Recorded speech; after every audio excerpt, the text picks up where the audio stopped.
I thought- think that sorry. might be a little bit confusing. Okay, I thought you did that. My apologies. No, I didn't do that.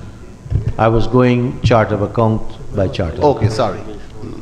Honorable members, I now put a question that the sum stated for chart of account 1404100 capital expenditure stands part of the estimates. Those in favor say aye.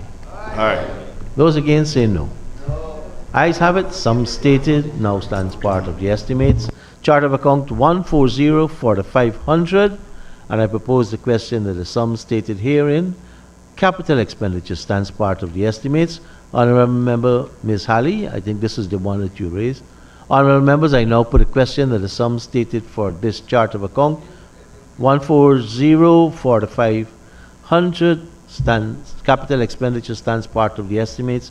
Those in favor say aye. Those against say no. Ayes have it. Sum stated now stands part of the estimates.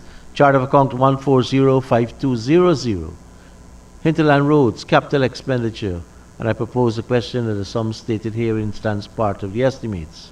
Honorable members, I now put a question that the sum stated for chart of account 1405200 capital expenditure stands part of the estimates. Those in favor say aye.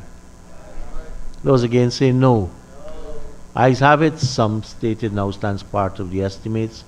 Chart of account 1501400 capital expenditure, and I propose the question that the sum stated herein stands part of the estimates.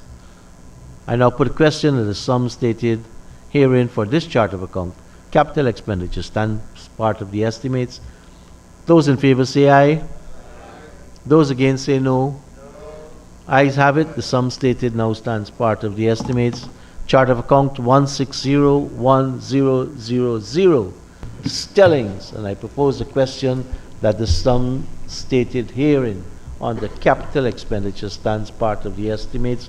The Honorable Member, Mr. Mahi Paul. Thank you, Mr. Chairman. Mr. Chairman, may I ask the Honorable Minister, which stelling did we have to take out $734 million from the contingency fund between the period 18th of November to the 16th of December to spend on? Minister?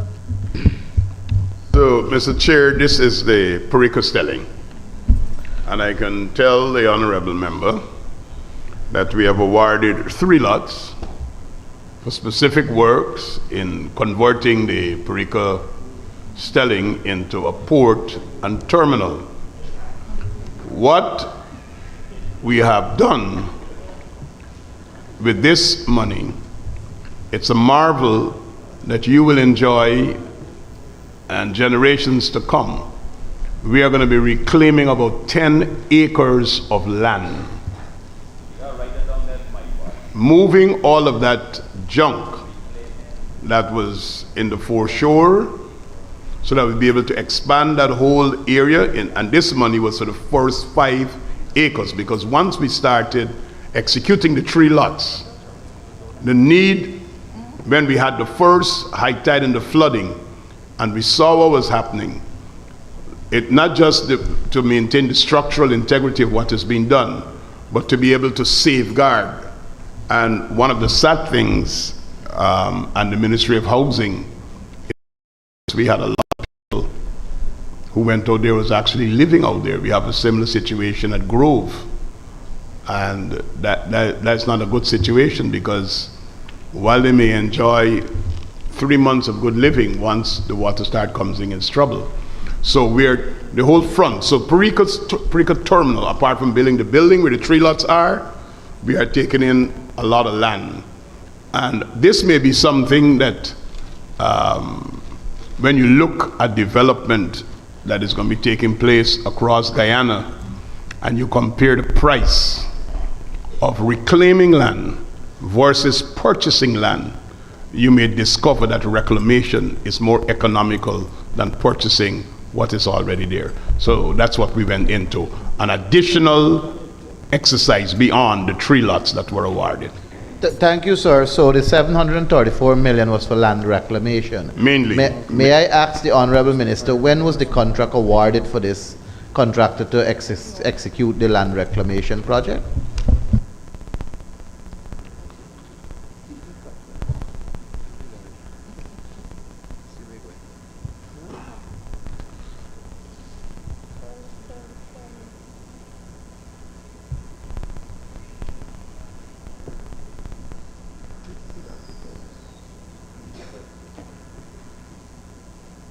Yes. My technical team is reminding me of something that we discussed, that when the budget of 2025 was passed, that only the sums for the construction was approved. It was after that the river defense and the land reclamation came into action. Yeah, so Chairman, when was the contract awarded for the land reclamation? Honorable Minister.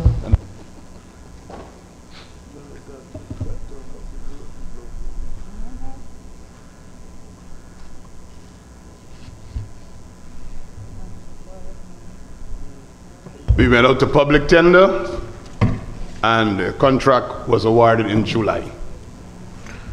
Thank you, Minister. Thank you, sir. So if the contract was awarded in July, may I ask the Honorable Minister, when was the commencement order issued? Minister. I didn't hear you clearly. When was the commencement order issued? What was commencement?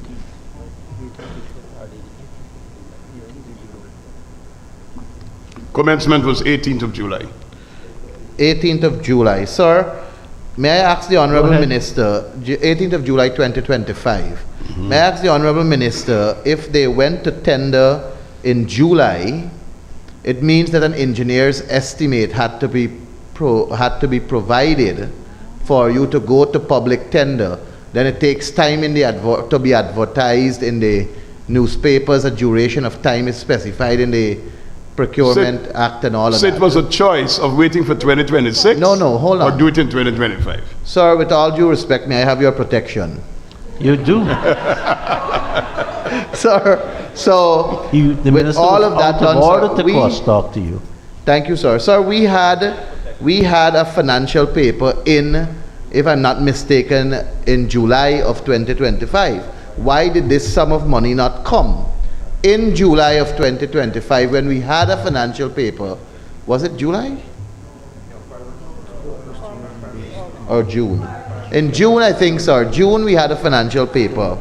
Why is it that this money didn't come for approval in June of 2025? I'm absolutely certain the ministry did not just randomly come up with this exercise in July, to be done in July, to be advertised in July, to be awarded in July. Honorable Minister. Mr. Chair, I credit my honorable colleague with being much more knowledgeable of things than he is exhibiting tonight, since he has served for many years on the Public Accounts Committee with me. Engineering is a science, and there are times in order to progress with one stage of the work, as you work, you have to make decisions.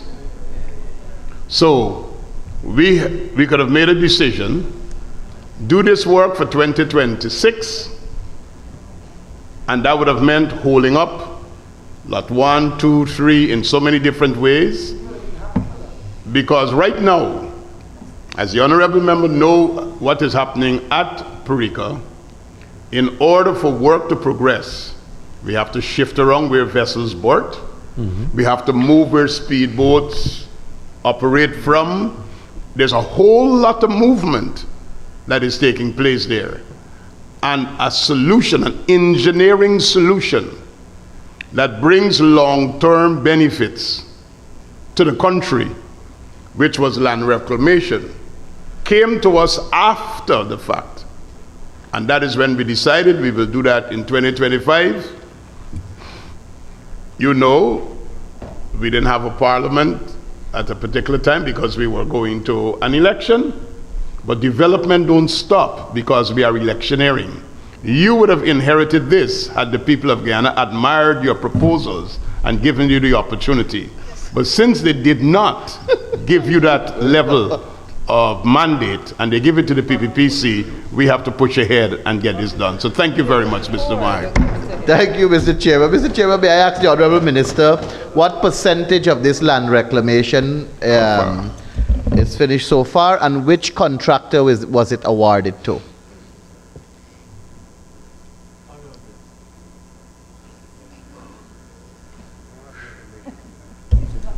We got two sides that we are working on. the side where Tulsi Prasad is operating, or I should say where the contractor is operating, that's about 65%. On the other side where there's another contractor operating, it is about 10%. May I ask the 10%? Yes. May I ask the Honorable Minister, when is the expected date of completion? Minister? May 18, 2026. May 18. Thank you very much, Mr. Chairman. Honorable members, I now put the question that the sum stated for chart of account 1601000 capital expenditure stands part of the estimates. Those in favor say aye. Those against say no. Ayes have it, sum stated stands part of the estimates. Thank you, Honorable Minister and your staff, for taking us through your agency supplementary provisions. Honorable members, turn your attention to item 3. Agency Code 39-392, Chart of Account 6343, Old Age Pensions. And I propose the question that the sum stated herein stands part of the estimates. Honorable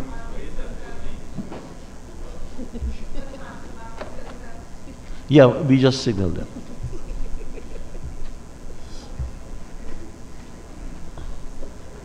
Well, it might be a little bit funny, but just if we depend on the relay, we burn some of the contacts and we would be out of AC.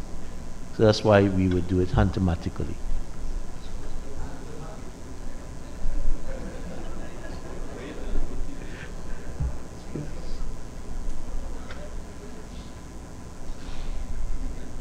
Yes, honorable members, we are at current expenditure under the Ministry of Human Services and Social Security, and I propose the question that the sum stated on the chart of account 6343 stands part of the estimates. Honorable member, Ms. Halley. Thank you, Mr. Chair. Mr. Chair, can the Honorable Minister state how many persons required or were given old age pension from this amount? Honorable Minister. Thank you. This amount was for the month of December and involved all the pensioners and all those who were receiving public assistance and permanent disabilities. And it also involved the electricity subsidy as well and the $50,000 cash grant. So it encapsulated all of that for just the month of December. Thank you, Minister. I'm just focusing on the old age pension. I understand other things. 94,259. So, Mr. Chair, is it that the Honourable Minister is stating that when she budgeted in 2025, she did not budget for December? There was a budget, and what had happened because of the numbers increasing and also the $50,000 cash grant that we gave out for permanent disability, we had to do it like this. Thank you, Mr. Chair. Can the Honourable Minister state when, sorry, sir, if the numbers increased from November to December, so more persons required old age pension in December than in the prior month? Yes, we had some more persons then. Yes. Can you say what that number is? Because you're telling me the full 94 again, but what was the increase? Yeah, because we had to pay for the entire month of December. Yes, but yeah. So 4,428 applicants, and that was the additional that we had. Okay, so that's Go ahead. clarification that in December 4,000 persons. Additional, 1 second, and then we had 7,836. 7,836 plus 4,428 in December. Yeah, additional. This would be bank and MMG payments Thank you. specifically. Honorable members, I now put a question that the sum stated for Agency Code 39-392, Chart of Account 6343, current expenditure stands part of the estimates. Those in favor say aye. Those against say no. Ayes have it. The sum stated now stands part of the estimates. Thank you, Minister. Honorable members, item 4, Agency Code 40-404, Chart of Account 6292, and I propose the question that the sum stated herein on the current expenditure stands part of the estimates.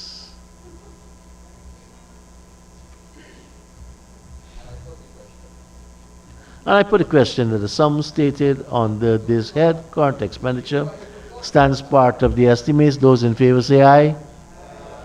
Those against say no. Ayes have it. The sum stated now stands part of the estimates. Thank you, Minister. Sorry to bring you down. Item number 5, Chart of Account 45-453. Sorry, Agency 45-453. Chart of Account 280-2100. And I propose the question that the sum stated herein on the capital expenditure stands part of the estimates. Honorable member, I put the question that the sum stated under this chart of account capital expenditure stands part of the estimates. Those in favor say aye. Those against say no. Ayes have it. Sum stated now stands part of the estimates. Honorable members, we go to item 6, Agency Code 71-711. Can I put all three chart of accounts 6223, 6231, 6265, and I propose the question that the sum stated on the current expenditures for these charts of account. I now put the question that the sum stated for Agency Code 6223, 6231, 6265, current expenditures stand part of the estimates. Those in favor say aye. Those against say no. Ayes have it. Sum stated now stands part of the estimates. Agency Code 71-712, Chart of Account 6231, and I propose the question that the sum stated herein on the current expenditure stands part of the estimates. I now put a question that the sum stated on the current expenditure for this chart of account stands part of the estimates. Those in favor say aye. Those against say no. Ayes have it. Sum stated now stands part of the estimates. Honorable members, item 7, and I propose the question that the sum stated for Agency Code 72-721, Chart of Account 6294, current expenditure stands part of the estimates. I now put a question that the sum stated under this chart of account, current expenditure stands part of the estimates. Those in favor say aye. Those against say no. Ayes have it. Sum stated now stands part of the estimates. Item 8, Agency Code 75-751. Somebody has a light in my eyes on this side. No, it's PS not see good, so the other DPS helping to Yeah. see. Yeah, put on it for ask question. Region 5. Chart of account 6291, and I propose a question that the sum stated on the current expenditure stands part of the estimates. The Honorable Member, Mr. Maipol. Thank you, sir. All I want to know is that within this period, the 18th of July, the 18th of November to the 16th of December, why the regional administration had to use $7 million for national and other events. The regional administration, 7 million. National and other events. Honorable Minister. This was to pay arrears for, well, pay for the bringing out of more students for the Amerindian Heritage Sports. What date was the Amerindian Heritage Sports? September. This, The month of September. It was during the month of September. so if you paid for it in the month of September, you paid for it? No, we haven't paid for it. You haven't paid for it as yet and you took this Well, money? We Mr. didn't Chair? pay for it in, we didn't pay for it in September. We didn't have the So money. may I ask, when was it paid, Mr. Speaker, Mr. Chairman?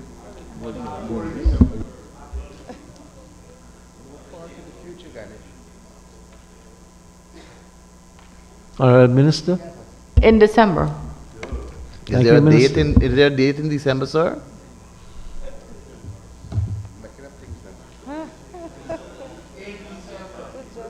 After the 23rd, I'm advised by the REO. Sir, but we are guided by this document that this money was used between the 18th and 16th. Exactly. So how can they have utilized it after this date that is printed here as the date that focuses on the expenditure? Minister. It was committed. It's spent now. Thank you, Mr. Chairman. Honorable members, I now put a question. So let's just talk about that a little bit. Children coming. I'm putting the question, Honorable Minister.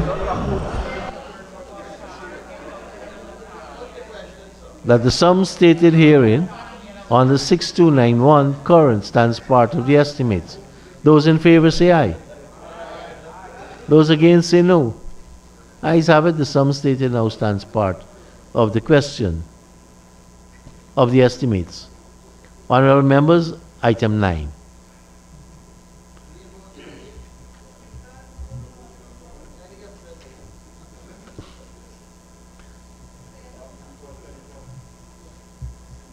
Agency code 77-772, Region 7, and agency code 77-773, Chart of Accounts 6261, 6231, 6265, 6283, 6291, and 6292. Current expenditure. And I propose a question that the sums stated on all of these agency codes and chart of accounts Sir, stands part of the estimates. Yes, Sir, no question. I see you propose 6261 to 6292, but I see there's two different agency codes. I did call both. Okay, good. Yes. Thank you for being alert at this nice hour. Honorable Member, Ms. Dawn Hastings Williams. Thank you, Comrade. 6291. 6291. Yes. Same national and other events. Mhm. What other extra activities or events that were not budgeted for in the voted provision? And now you're here to seek this house for additional 7 million. Could the Honorable Minister say what those monies Honorable were Minister? spent on? What those monies were spent on?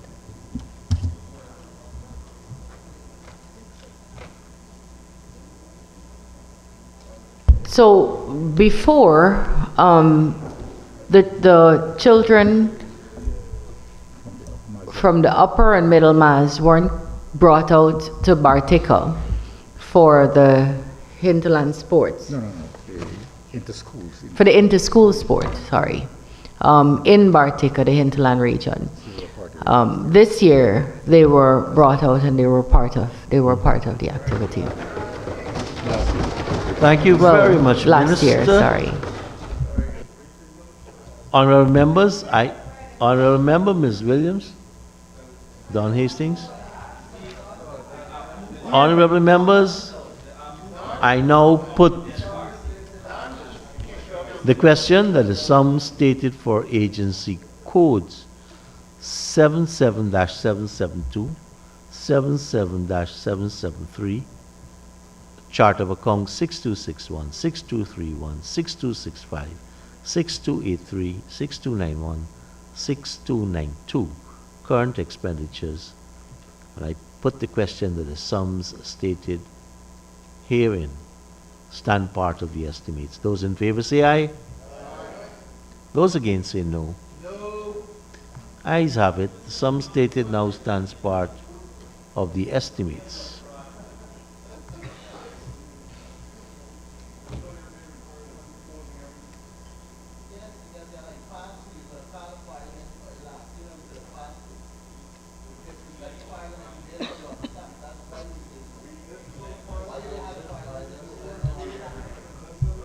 Honorable members Mahi Paul and Schumann, we have coffee downstairs. And cheese and crackers. Yes. Honorable members, we are now at item 10. Honorable member Mr. Mahi Paul, can I put all? Yes. Honorable Chief Whip for the opposition. Honorable members, these are agency codes 78-781, 78-783, 78-784, and the chart of accounts are 6231, 6265, 6291, 6265, 6283, 6291, 6231, 6265, 6292, respectively. And I put the question that all these amounts stated under these items stand part of the estimates. I put the question. Those in favor say aye. Those against say no. And the ayes have it.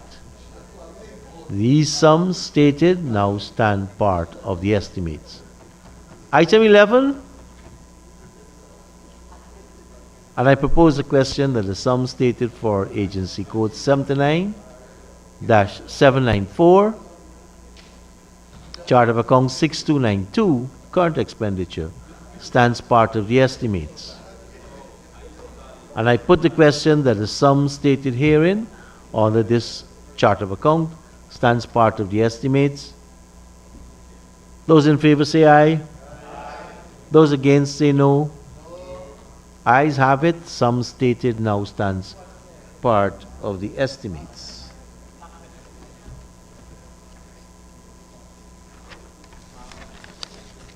Honourable members, I think this disposes of financial paper number 2 of 2025. Thank you, Minister, and your team.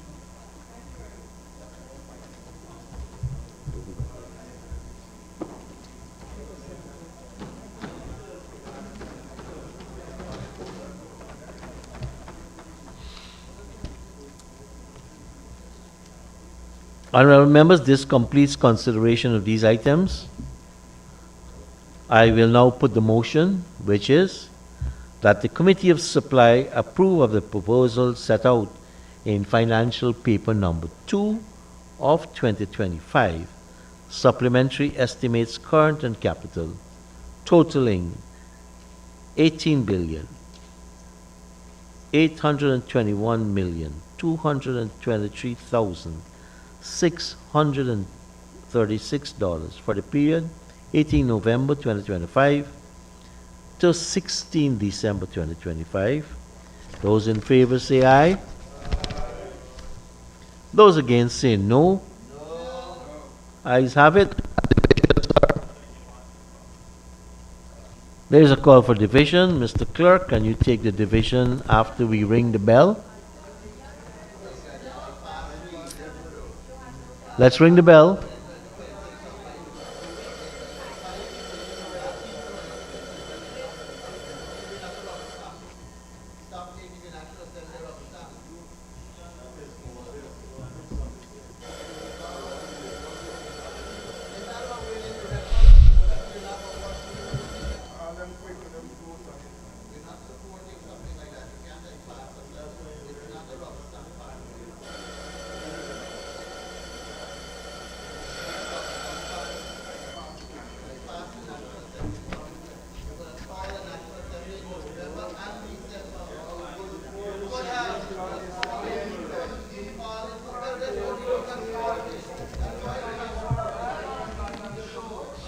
put it down. For we information still.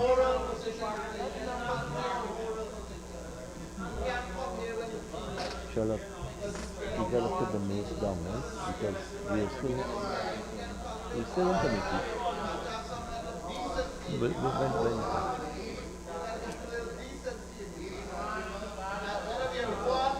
huh?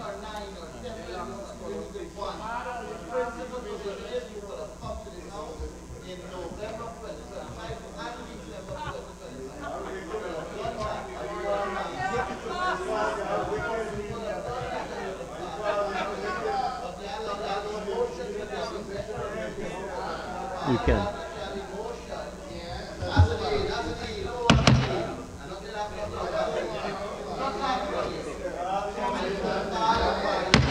Honorable members, the clerk is about to take the division. Ms. Walton? No. Shut up one. Why are you minding me business, man? No, I realize this is never planning enough.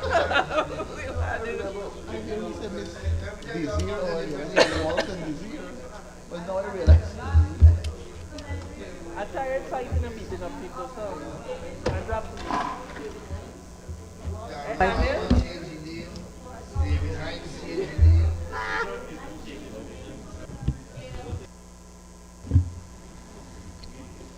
Ms. Walton? No. Mr. Andrews? No. Mr. Solomon? No. Mr. Rupnarain? Mr. Duncan? No. Ms. MacDonald? Ms. Flubes?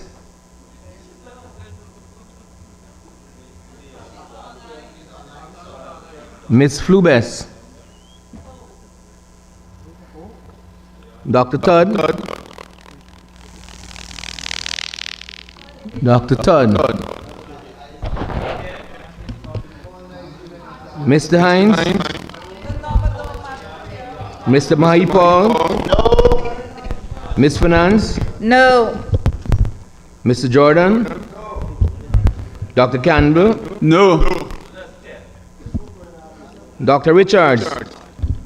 No. Ms. No. Ms. No, sir. Ms. Cornelius? No. Mr. Arbajan? Mr. Arbajan?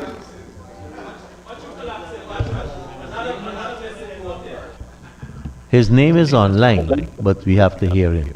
And honorable members, I think the proclamation requires that you seek the speaker's permission to come hybrid. All the members who I see online now are approved.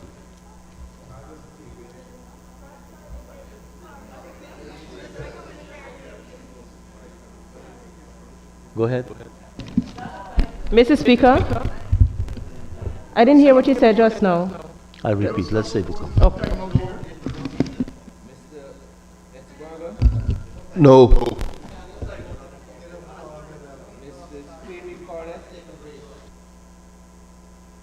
No.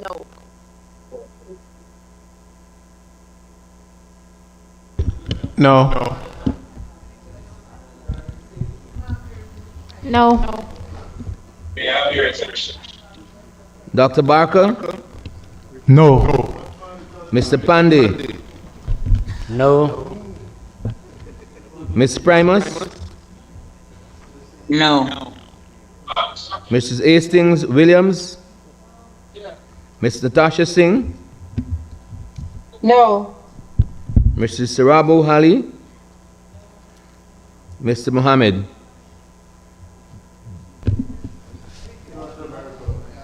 Mr. Hussein?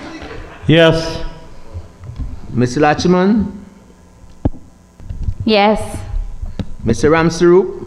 Yes. Yes. Yes. Mr. Bond? Yes.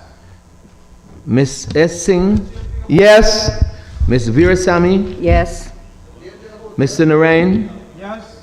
Mr. Charlie? Yes. Mr. Datadin? Yes. Dr. Westford? Mr. A. Prasad?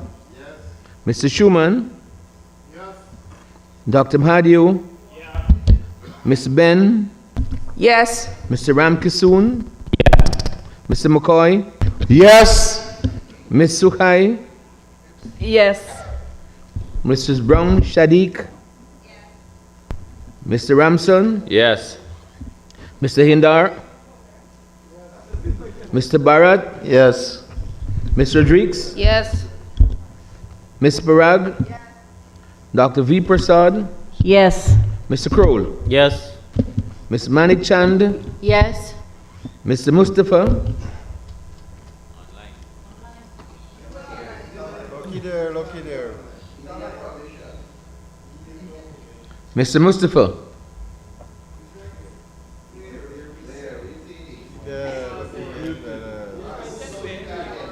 We got spares. We can go on.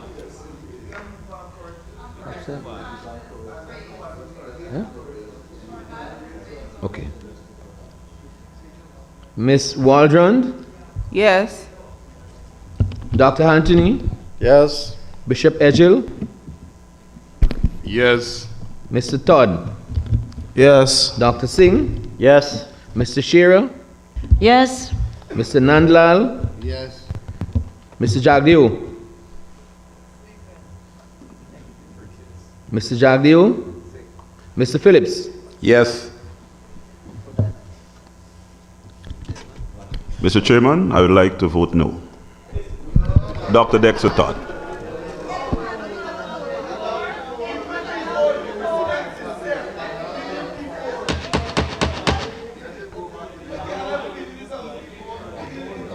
Okay.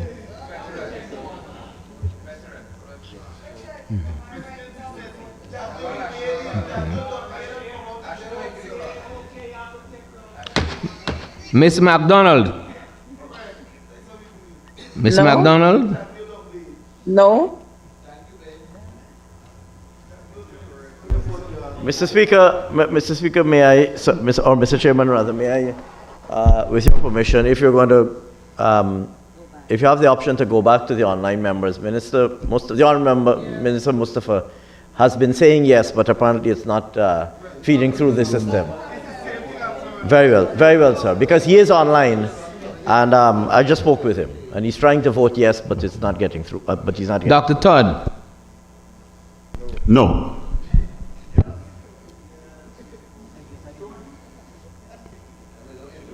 Mr. Harbhajan? Mr. Harbhajan? Mr. Mohammed?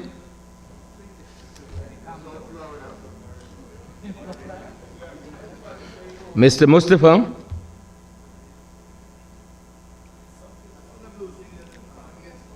Mr. Mustafa? Yes. Mr. Jagdeo?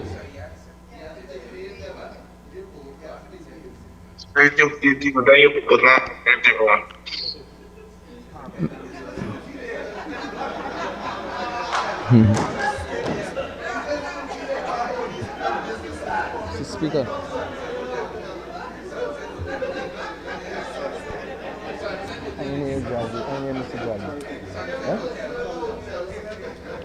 Mr. Jagdeo?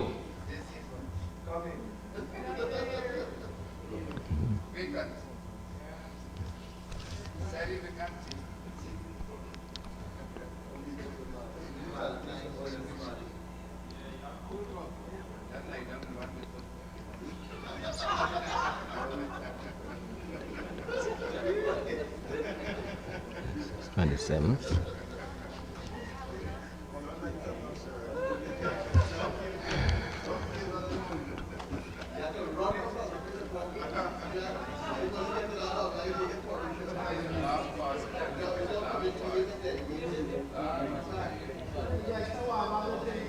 No.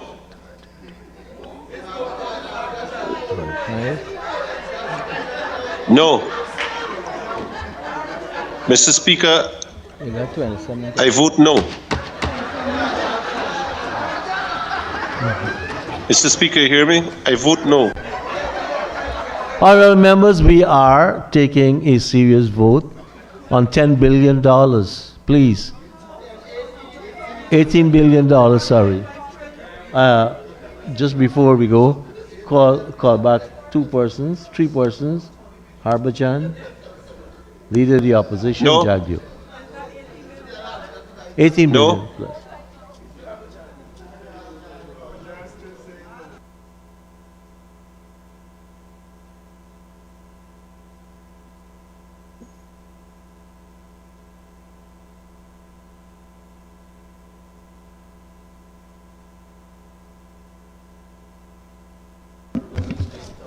Mr. Harbhajan, No.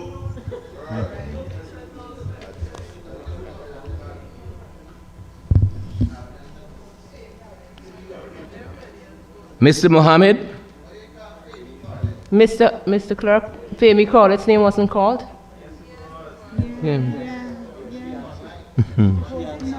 yes, she voted no.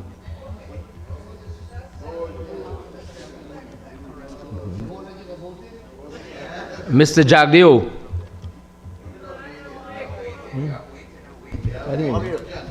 Mr. Speaker, on the standing,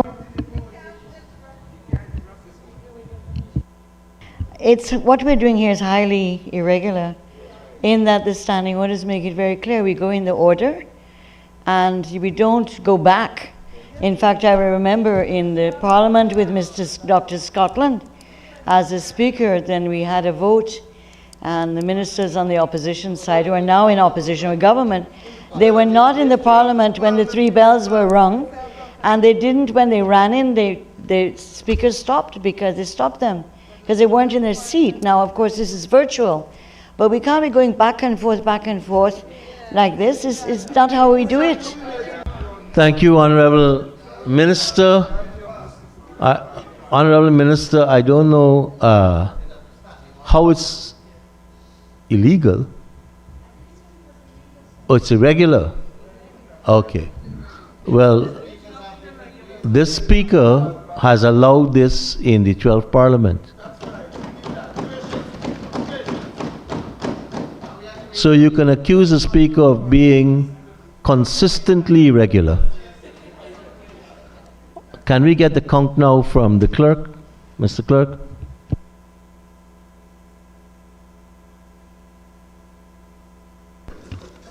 Mr. Speaker, 28 members voted against the motion and 35 voted in favor of the motion.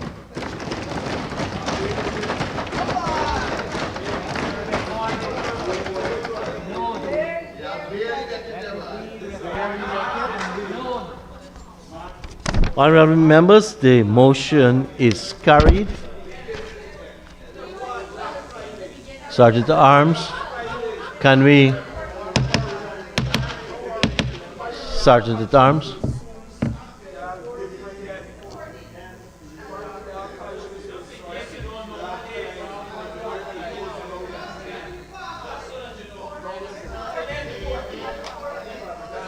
Honorable Senior Minister in the Office of the President with responsibility for finance.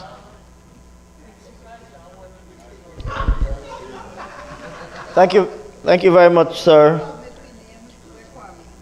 Mr. Speaker, I wish to report that the Committee of Supply has approved of the proposals set out in Financial Paper number 2 of 2025. And I now move, sir, that the Assembly doth agree with the committee in the said resolution. Thank you, Thank Minister. you very much, sir. Honorable members, the question is that the Assembly doth agree with the committee in its resolution. Those in favor say aye. Aye. Those against say no. No. The ayes have it. The motion is carried, and this completes our consideration of Financial Paper number 2 of 2025.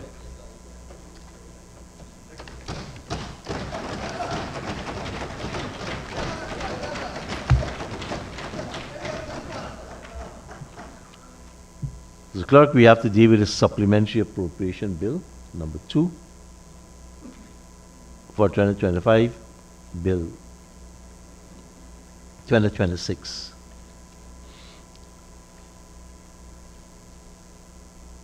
Honorable Prime Minister. Mr. Speaker, with your leave, I move that standing orders numbers 13N and 54 be suspended to enable the supplementary appropriation. Number 2 for 2025 Bill 2026, Bill number 1 of 2026 to be introduced at this stage. Thank you, PM. The question is that standing order 13N and 54 be suspended. Those in favor say aye. Aye. Those against say no. Ayes have it. The motion is carried. Honorable Senior Minister in the Office of the President with responsibility for finance. Mr. Speaker, in accordance with paragraph 2 of Article 171 of the Constitution, I signify that Cabinet has recommended the supplementary appropriation number 2 for 2025, Bill 2026, Bill number 1 of 2026, for consideration by the National Assembly. And I now present the said bill to the Assembly, and I move that it be read the first time. Thank you, Minister. Honourable members, the question is that the supplementary appropriation bill number 2 of 2025, Bill 2026, Bill number 1 of 2026 be read the first time. Those in favor say aye. Aye. Those against say no.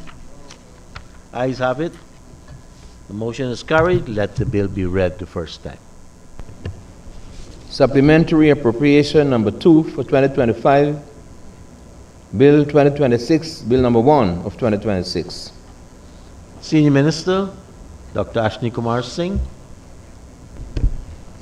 Mr. Speaker, I now move that the supplementary appropriation number 2 for 2025, Bill 2026, Bill number 1 of 2026 be read a second time.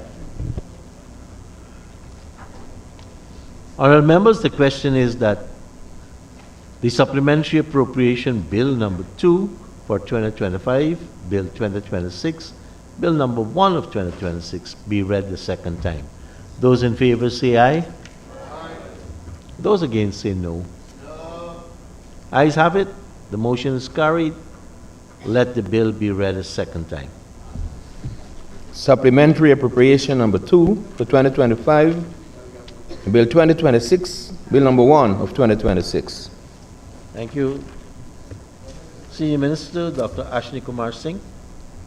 Thank you very much, sir. I now move that the supplementary appropriation number 2 for 2025, Bill 2026, Bill number 1 of 2026 be read the third time and be passed as printed. Thank you very much, sir. Thank you, Minister. Honourable members, the question is that the supplementary appropriation bill number 2 of 2025, Bill 2026, Bill number 1 of 2026 be read the third time and pass as printed. Those in favor say aye. Aye. Those against say no. No. Ayes have it. The motion is carried. Let the bill be read the third time. Supplementary appropriation number 2 for 2025, Bill 2026, Bill number 1 of 2026. Thank you very much. I had said that the proclamation, and I think the Honorable Chief Whip for the opposition, those persons wanted to come by remote or to have the approval of the Speaker as per the proclamation made by His Excellency. The proclamation is here, we can recirculate it.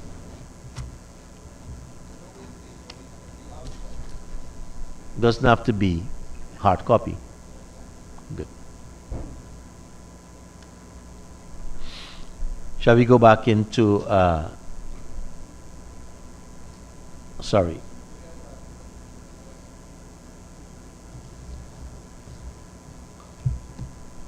We're okay, Derek. Senior Minister, no, we're good. We're in assembly now. Sorry, Derek. Senior Minister in the Office of the President with responsibility for finance, Dr. Ashni Kumar Singh. Thank you very much, Mr. Speaker. Am I correct, sir, to assume that I am now being called upon to report on the consideration of the estimates for 2026 to the Assembly? Absolutely correct. Very well, sir. In that case, Mr. Speaker, it is my duty to report that the Committee of Supply considered the estimates of expenditure for the financial year 2026 and approved of them as printed. Might I add, sir, that you would be aware that a detailed motion containing all of the relevant clauses in connection with the budget would have been circulated, including the necessary be it resolved clauses in connection with the constitutional agencies and the withdrawal from the Natural Resources Fund.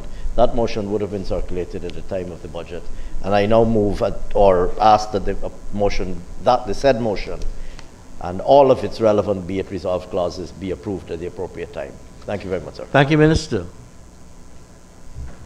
I will now put the motion, which is that the National Assembly approves of the estimates of expenditure for financial year 2026 of a total sum of 1,455,925,536,614, excluding $101,596,712,422, which is chargeable by law as detailed therein in Schedule 1, these are particularly for the constitutional agencies, and agree that it is expedient to amend the law and make provision in respect of finance.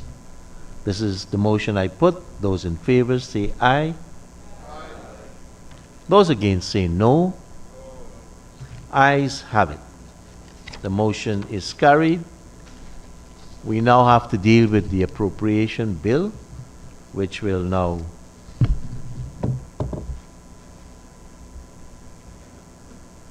be put.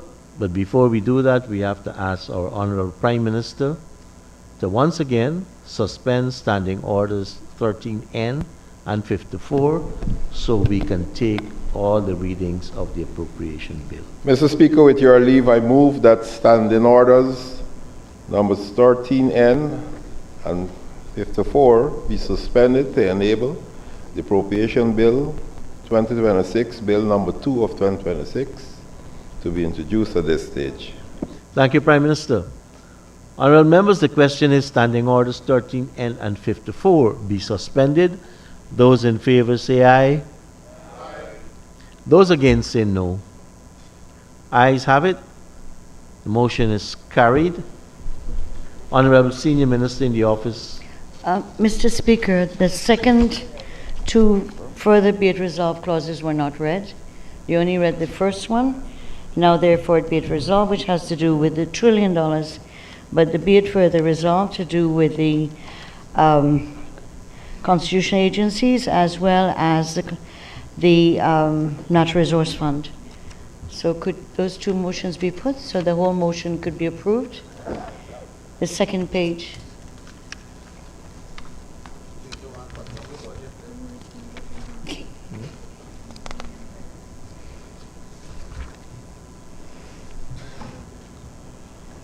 I need a copy.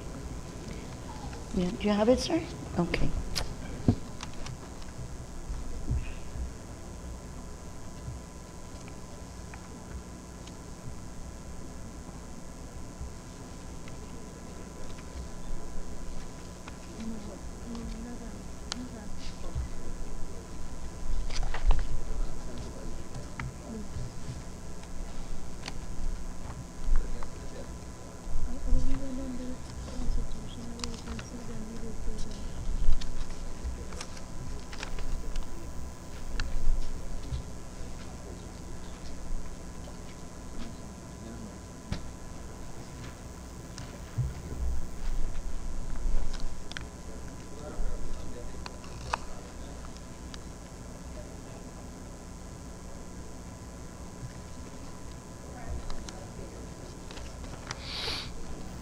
Honorable members, we have to go through the process as outlined by the Honorable Minister of Parliamentary Affairs and Governance, and this concerns the motion for the approval of Schedule 1. Honorable Senior Minister in the Office of the President. Thank you very much, Mr. Speaker. I move, sir, that the National Assembly approves of the recommended lump sum subvention for each constitutional agency for the financial year 2026 as stated in Schedule 2, amounting to a total sum of $19,952,172,746, which is charged upon the Consolidated Fund by the Constitution, and for the sums voted for the constitutional agencies to form part of the estimates of revenue and expenditure of Guyana for the financial year 2026.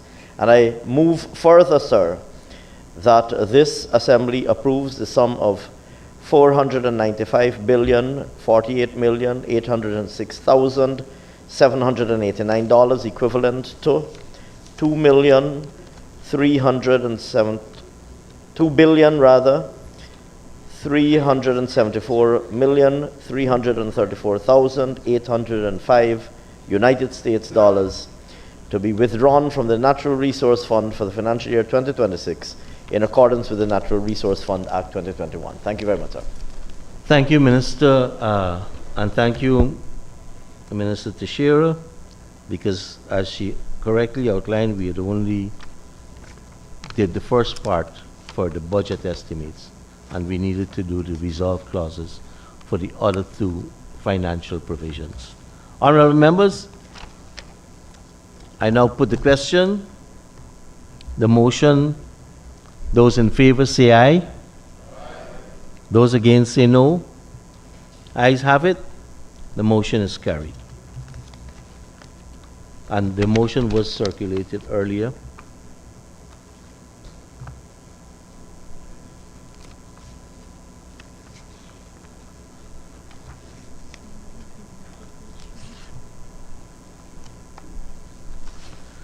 So we go back to the Honorable Prime Minister to move the motion so that we can take all the stages of the appropriation bill.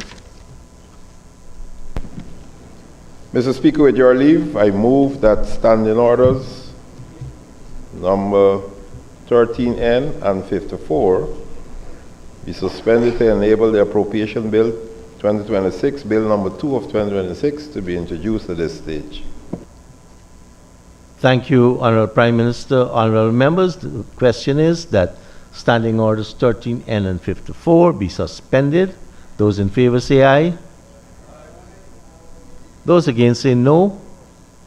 Ayes have it. The motion is carried. Honorable Senior Minister in the Office of the President with responsibility for finance.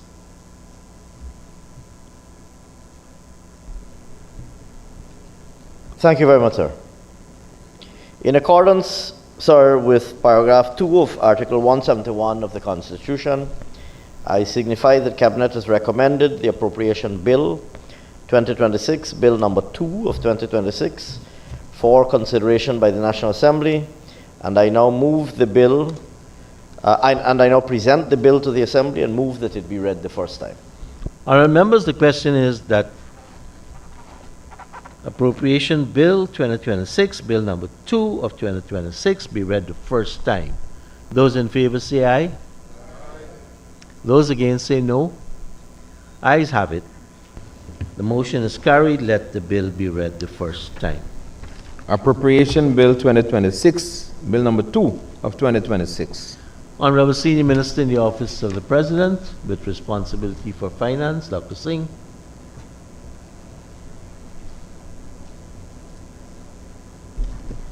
Mr. Speaker, I now move that the Appropriation Bill 2026, Bill number 2 for 2020, Bill number 2 of 2026 be read a second time.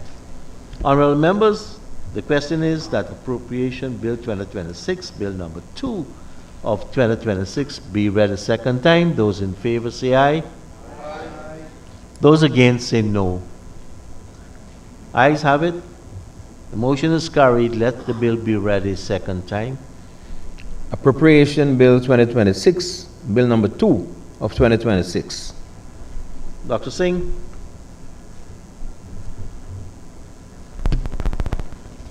Mr. Speaker, I now move that the Appropriation Bill 2026, Bill number 2 of 2026, be read the third time and be passed as printed. Honourable members, the question is that Appropriation Bill 2026, Bill number 2 of 2026, be read the third time and pass as printed. Those in favor say aye. Aye. Those against say no. Ayes have it. Let the bill be read a third time. Appropriation Bill 2026, Bill number 2 of 2026.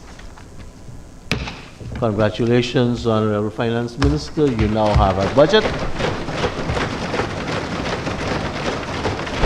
Thank you very much, sir. Honorable members, we do have to do two more bills which were circulated last week, and these are the Fiscal Enactment Amendment Bill 2026, Bill number 3 of 2026, which was published on the 6th of February 2026.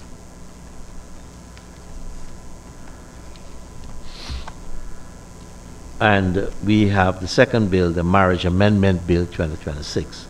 And these two bills are going to operationalize budget measures which have to be done by law.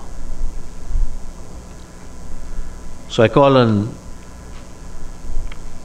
the Honorable Senior Minister. We're dealing with the Fiscal Enactment Bill, Bill number 3 of 2026.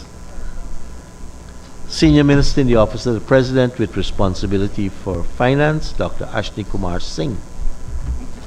Thank you very much, Mr. Speaker.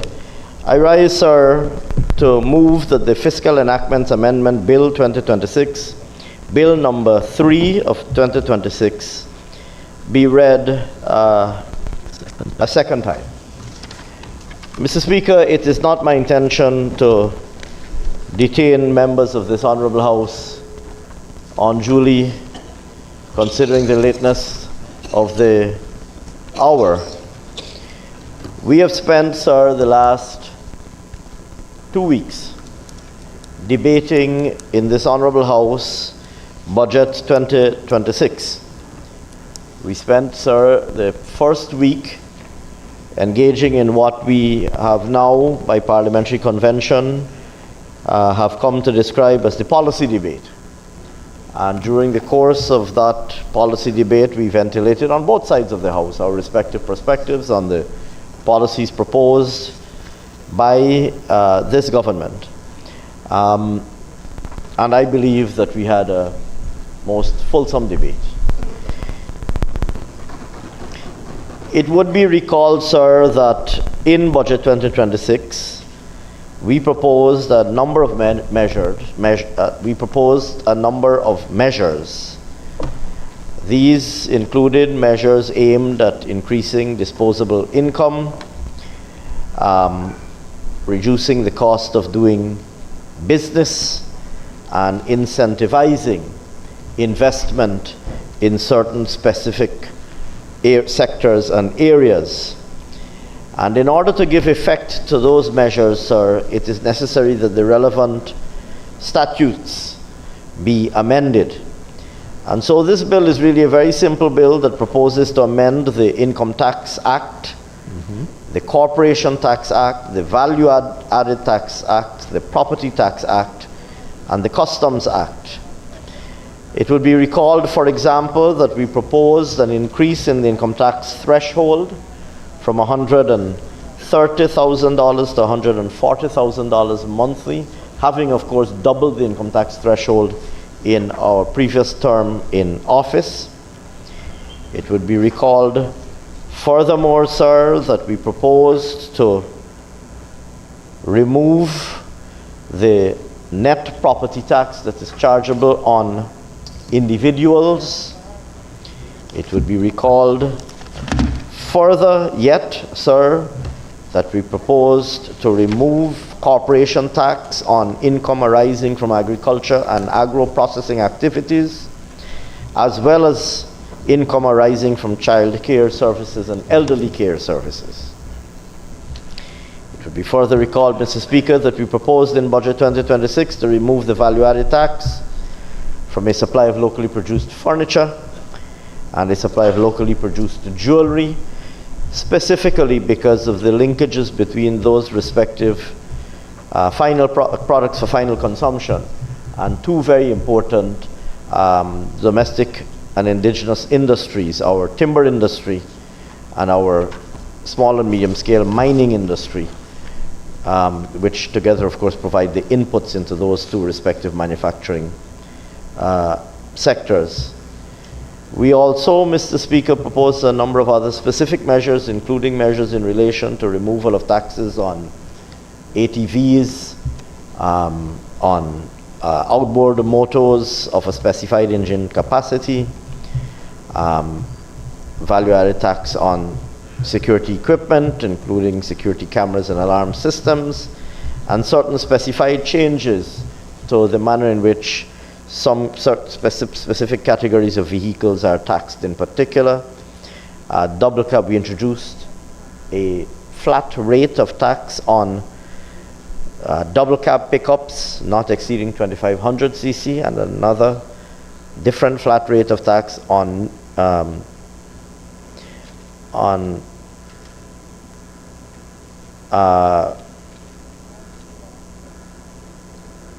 hybrid vehicles, or removal of VAT on hybrid vehicles not exceeding 2000 cc.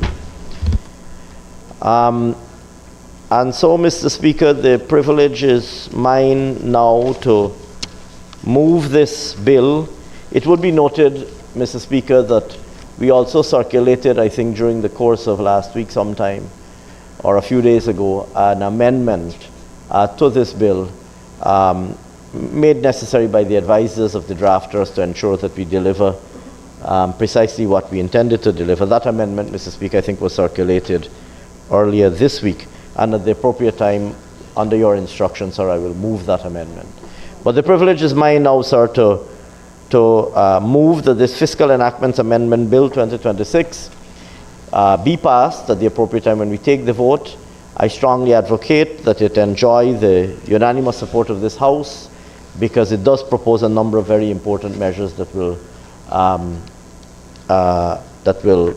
ensure the delivery of the measures that are contained in Budget 2026 and redound to the benefit of both Guyana's productive sector and individuals and households across the country. So thank you very much, sir, and I move now,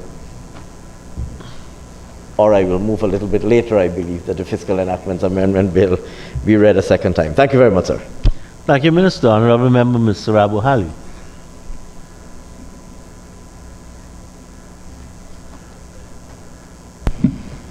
Thank you, Mr. Speaker. Good evening again.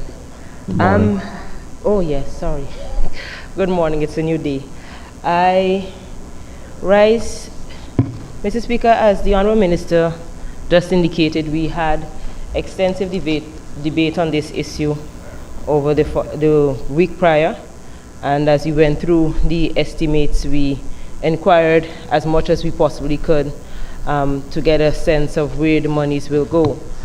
But, Mr. Speaker, we also would know that even as we are a parliamentary democracy, that the way the system is set up, that whether we agree or disagree, the numbers are not in our favor, and so the bills and the budget will pass.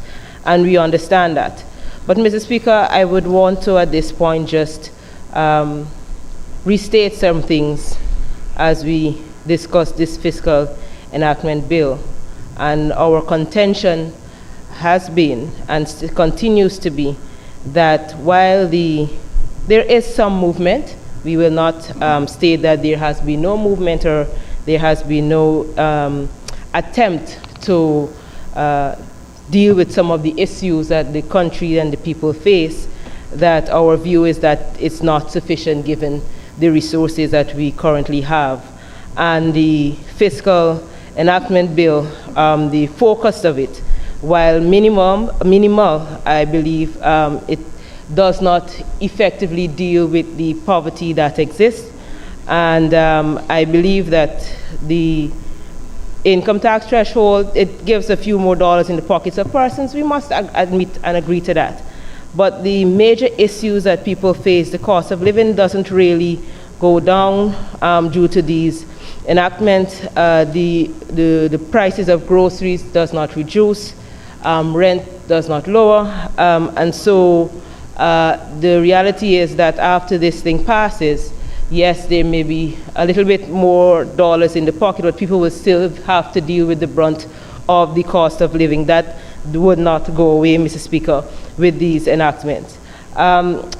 The point at the end of the day, Mr. Speaker, and in all fairness to the government, I believe that the attempt was made to do the best they could with the resources that they had, but as I initially stated, I think the shifts are too marginal, and the focus seems to be more, the focus seems to be more on ensuring that those who have more get more, when you look at how the numbers will work itself out.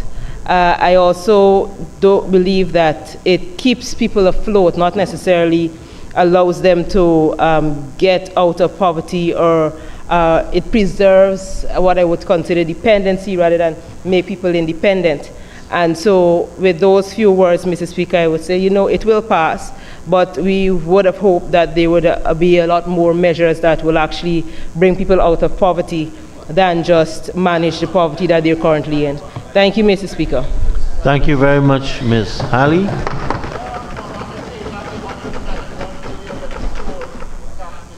Honorable Member, Mr. Schumann.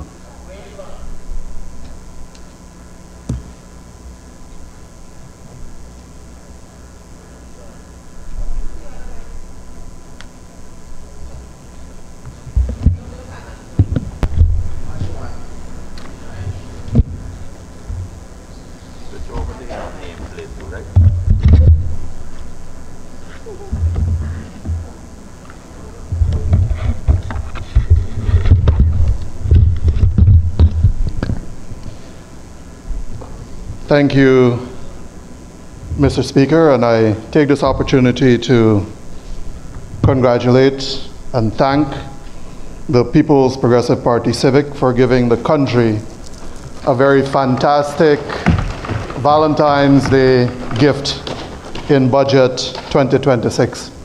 And I also take this opportunity to wish all of my learned colleagues in this House a very happy Valentine's Day.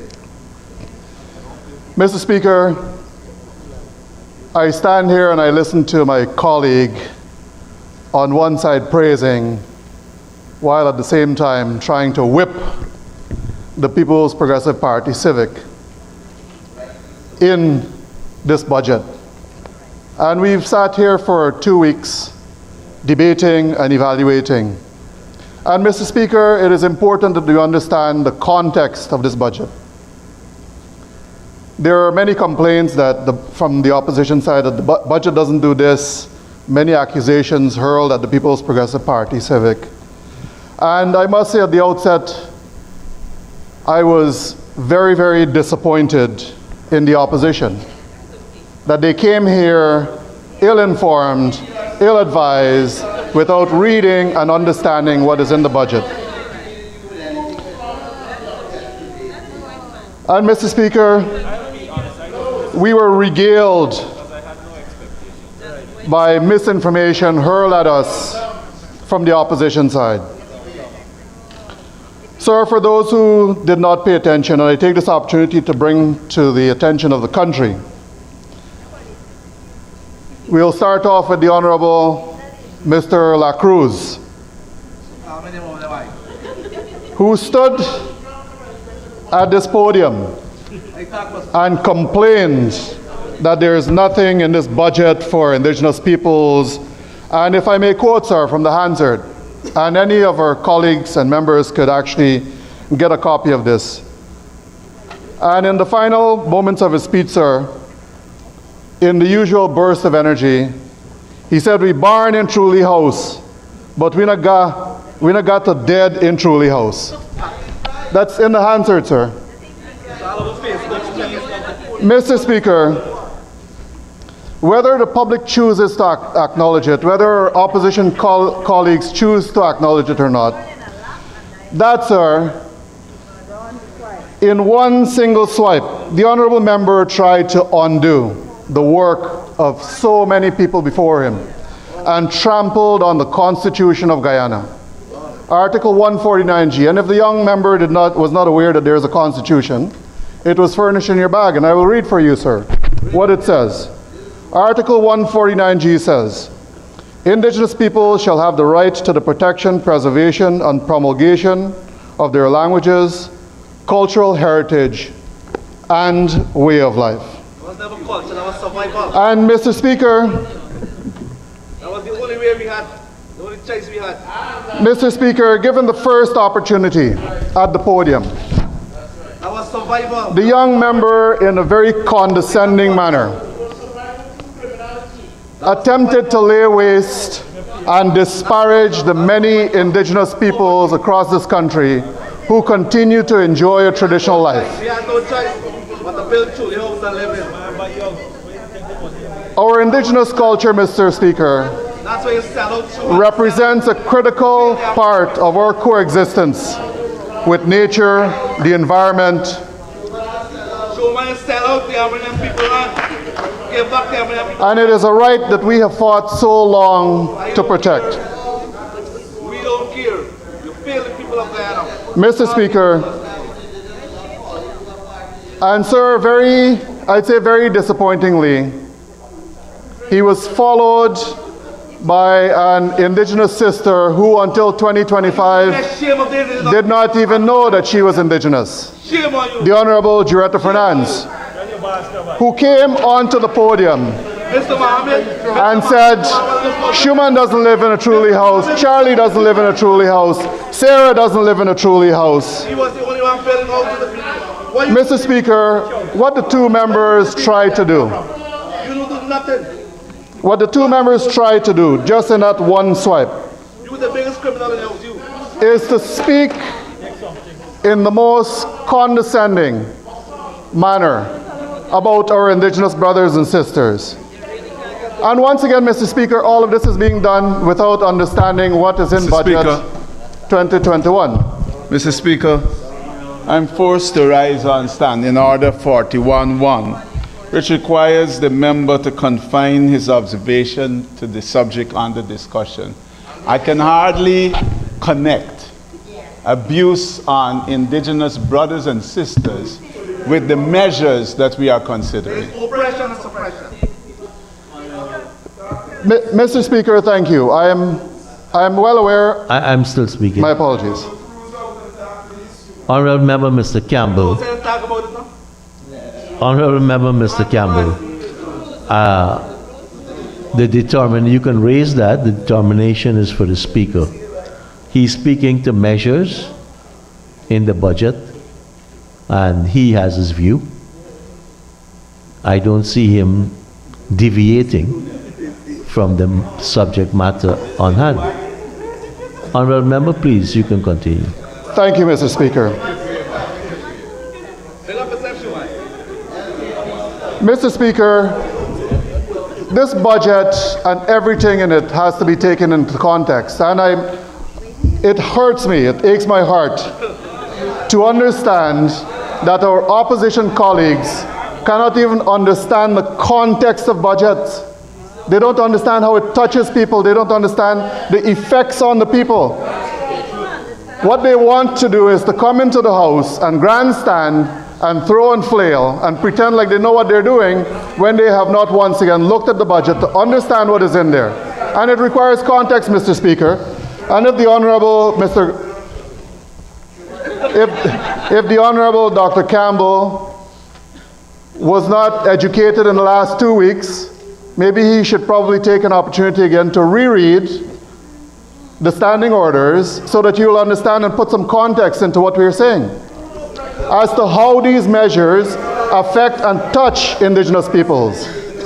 When we were on the campaign trail, Mr. Speaker, the plight of Indigenous peoples was that the transportation costs in all of these communities were too high, that they could not afford to import and bring into their communities 4x4 bikes, that they could not afford outboard engines. And Mr. Speaker, what this bill seeks to do, through the responsive and responsible actions of the People's Progressive Party Civic, is to listen to the cries of the people and ensure that those cries are heard and captured in the budget, which is why this bill comes to the floor.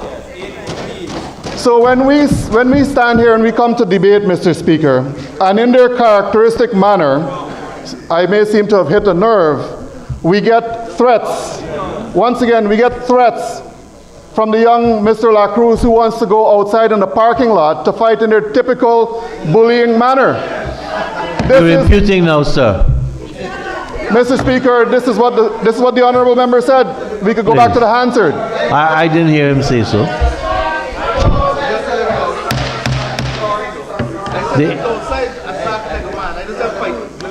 Honourable Member, Mr. Schumann. Thank you, Mr. Speaker. Mr. Speaker, in their characteristic way, maybe it is a signature from their leadership that seems to have been absent for the last 2 weeks, that comes out in the membership. I will say no more, Mr. Speaker. But Mr. Speaker, this bill in itself does a tremendous lot. And I say tremendous lot because we have listened to the plight of our Indigenous brothers and sisters on the ground, and they have continuously and consistently asked for these measures. And this, Mr. Speaker, is why we continue to enjoy the greatest support from the Indigenous communities. They want to brainwash them. It's brainwash. Brainwash them with one black tongue. Mr. Speaker, You can't brainwash this. This is a brainwash. You can't brainwash this. Mr. Speaker, I could go on as though we have just started, but I wish not, and I will follow the lead of the Honorable Dr. Ashni Singh, that we don't want to keep the members here unduly long. But I will say that this bill in itself is the People's Progressive Party Civic being a responsible, responsive, prudent government to its people and ensuring that the people get what they have asked for, and the budget and the measures do exactly that. With this, Mr. Speaker, I sincerely hope that our opposition members and colleagues will throw their full support behind this budget and that everything that is laid here will pass. Thank you, sir. Thank you very much, Honourable Member. Mr. Schumann. Honourable Member Dr. Campbell.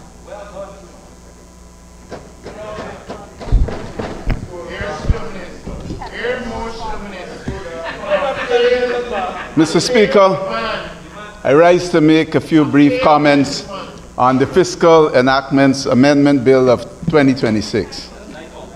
The budget debate and examination of the estimates ought to have been an opportunity for this government to listen to the opposition and perhaps integrate useful ideas to truly put the people first, sir.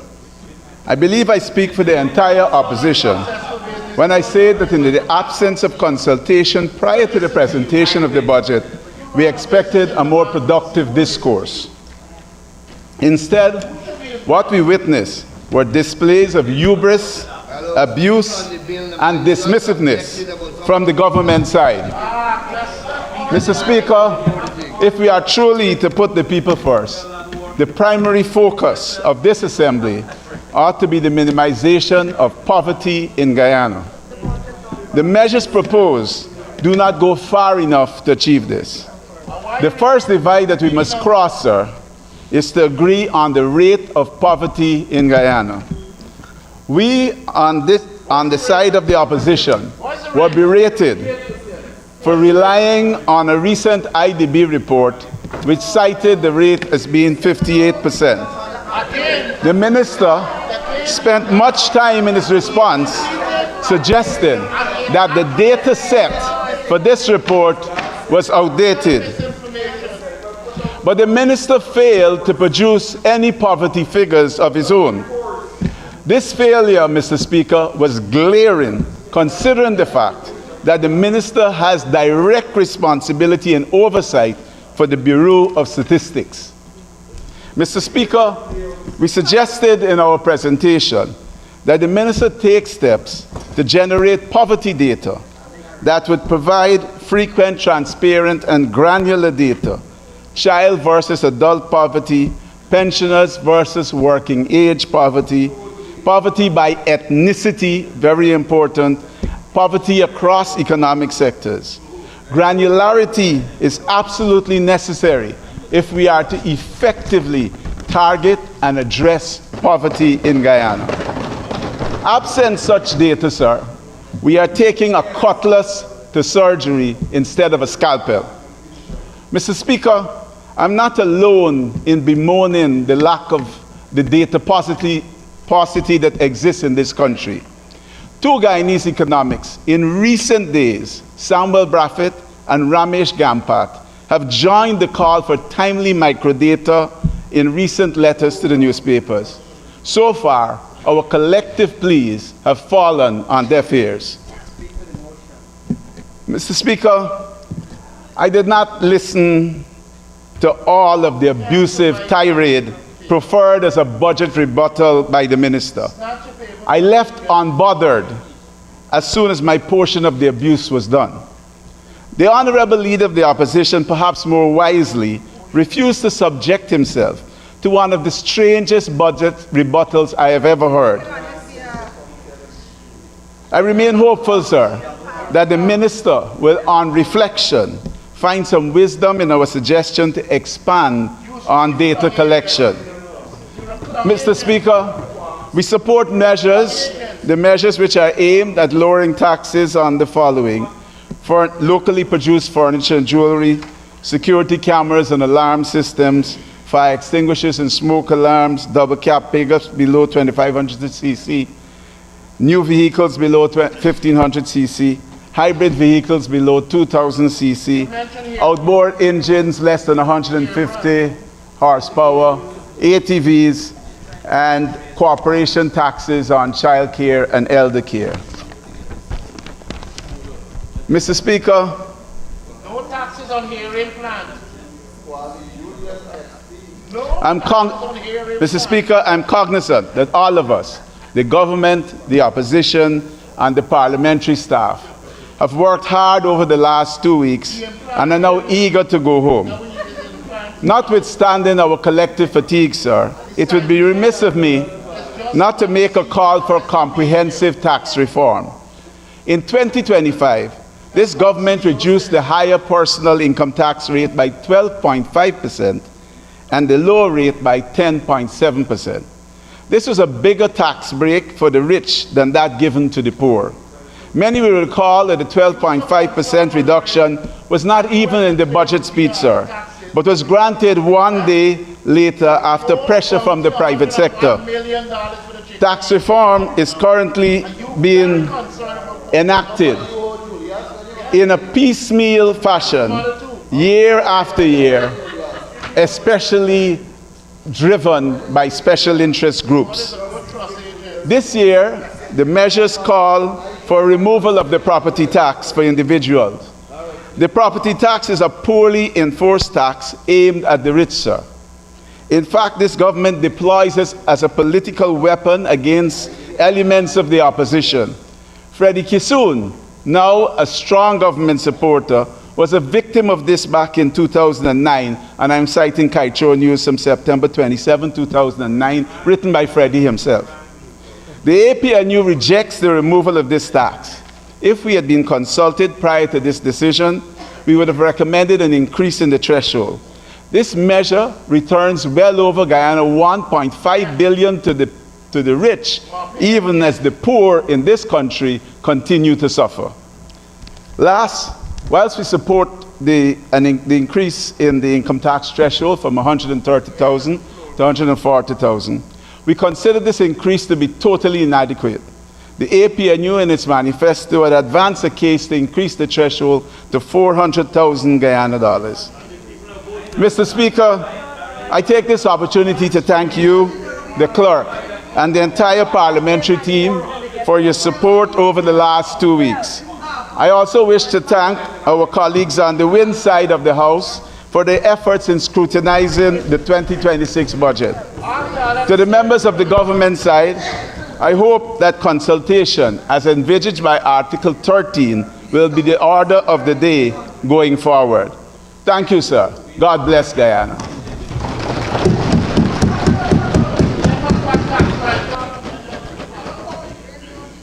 The Great Bishop One Edgehill.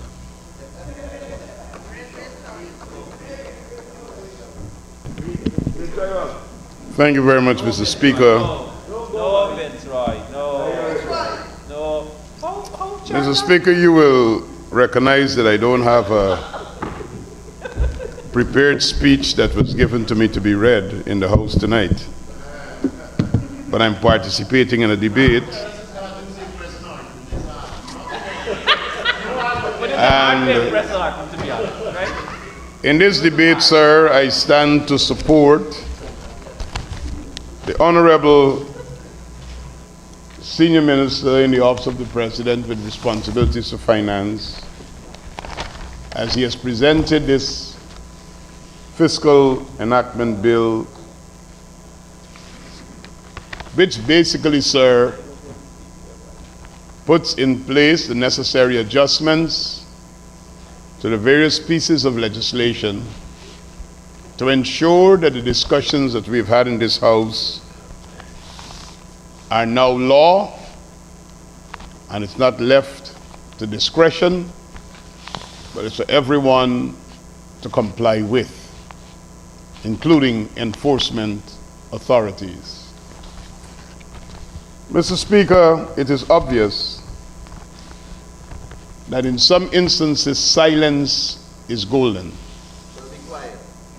And I would have suggested tonight that if the opposition didn't have a case to put forward, like they did during the examination of the estimates when they couldn't formulate questions, they should have remained silent on this debate.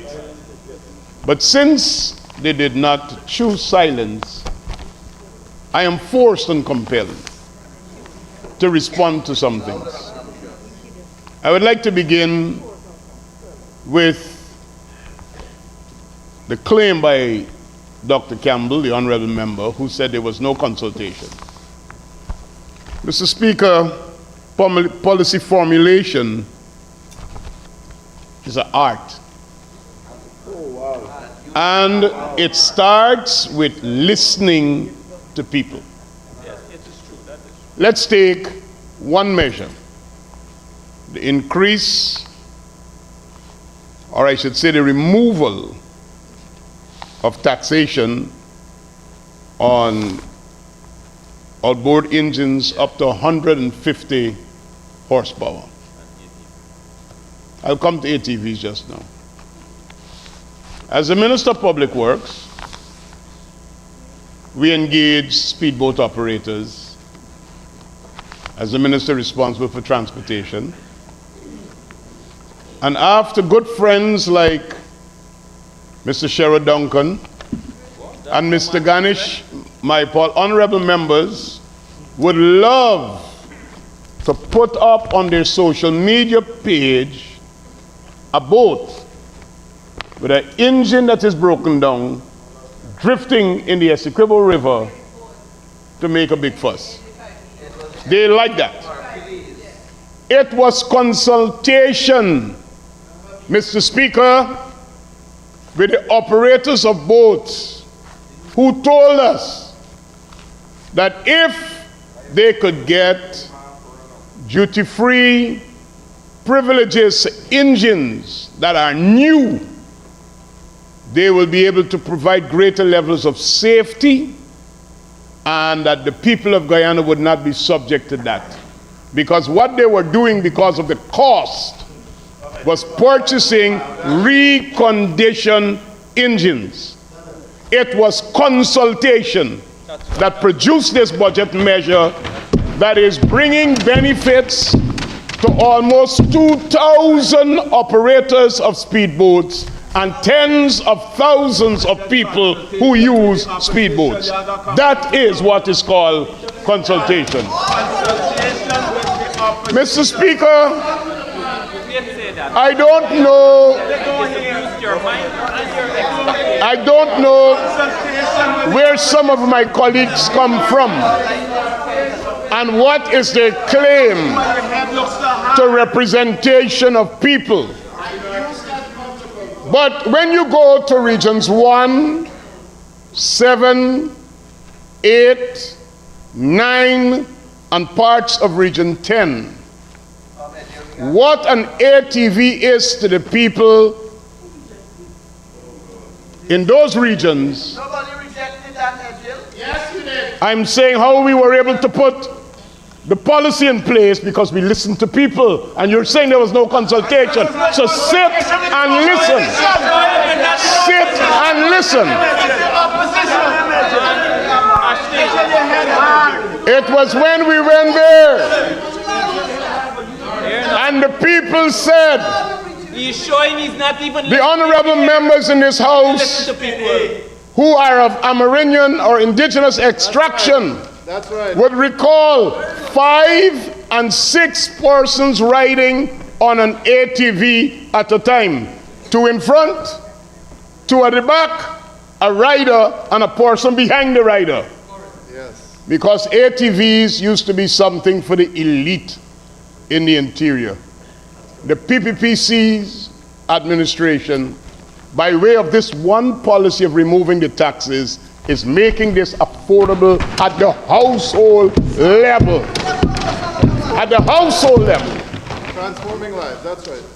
4x4 pickups and the flat tax and the removal of the VAT was because we listened to miners, business people, small business people in the interior, and even people on the coastline who needed a family vehicle, but a vehicle who could also be used to support their small business, whether it's selling water or groceries that they could still take their family to school and still be able to carry their supplies to their shop.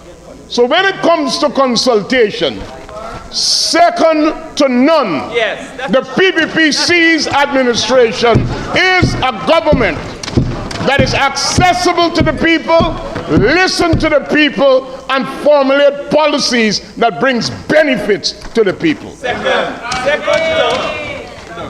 When you don't tell me when to sit down. You had your time, but you had to read a script. And when you finish reading, you sat down. I will speak.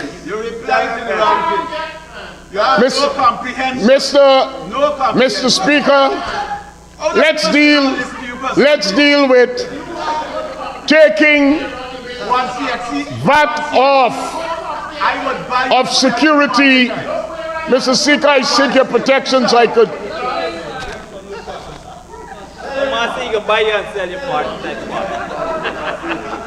I don't know that. Thank you, Mr. Speaker. Let's deal with. It's when you can't get buy and sell. Let's deal with security devices that we have taken that off, sir. This is not the bourgeoisie alone, who when they're in America can go on their cell phones and see what is going on with their car in the garage and what is happening in their neighborhood. It must not only be for the bourgeoisies, it must be for every single Guyanese. And that is why we have done this. That is why we have done this. So these measures that we are enacting tonight, sir, brings real benefits to the Guyanese people.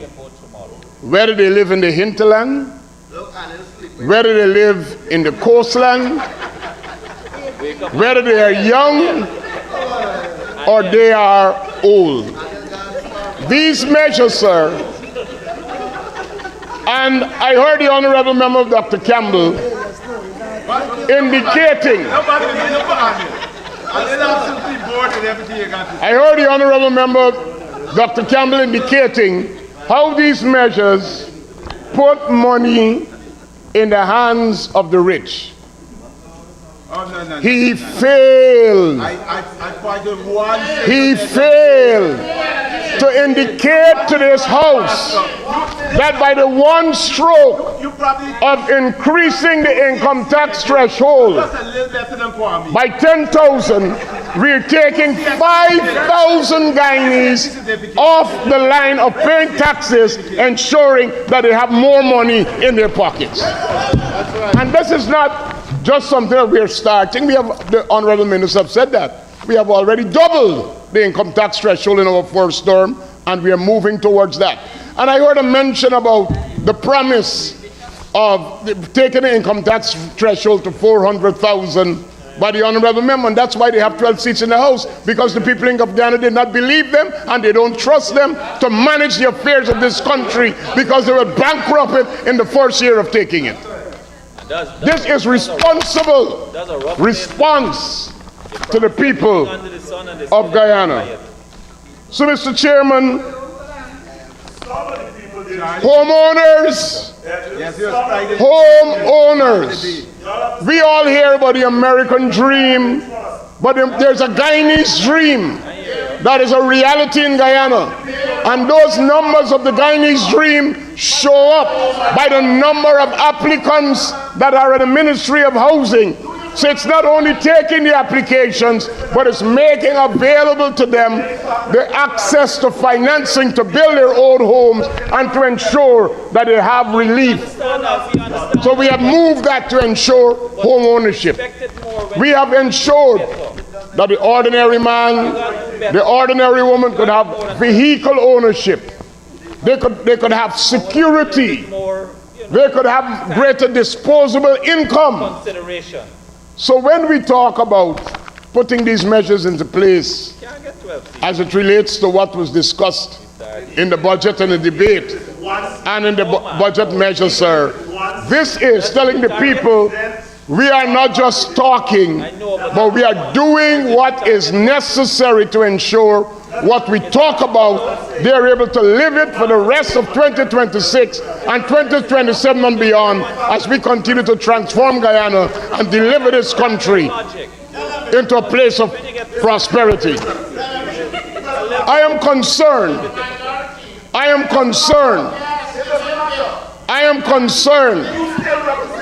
that as we sat in this House and we corrected the fact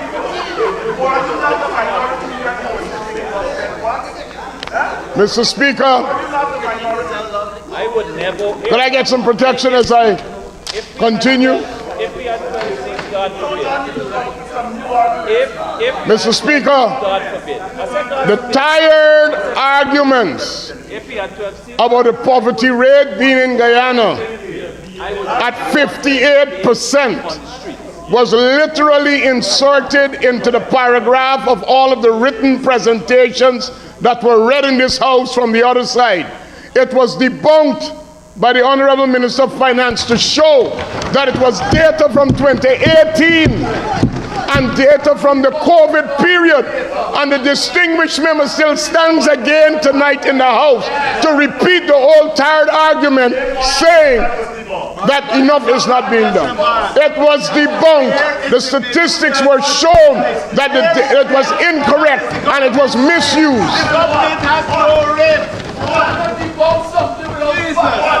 So, Mr. Speaker, tonight, on this beautiful Valentine's Day, I say happy Valentine's at 50 minutes after 1 to my friends. And if you really want to represent people, the first thing you must do is start loving people to the extent that you could listen to them work with them, don't mistreat them, don't take away benefits from them, and you should join the People's Progressive Party Civic, because every time we come to this house, we're not taking away benefits from people, we take away burdens, but we give benefits to people. God bless you, sir. Thank you very much. I lend my support to this bill, and I call upon all members of the House to support this bill. Thank you very much. Honorable Senior Minister in the Office of the President with responsibility for finance.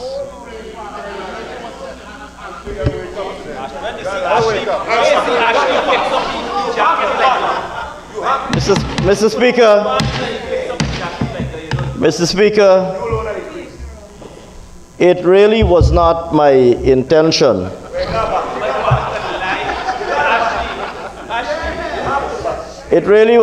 intention to say very much at this. So far, you spoke the shortest on this bill of all of them. And it really was my intention, sir, to.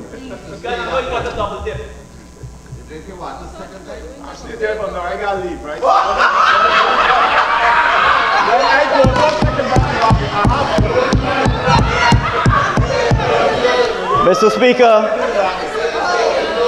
I listened, sir, with keen interest.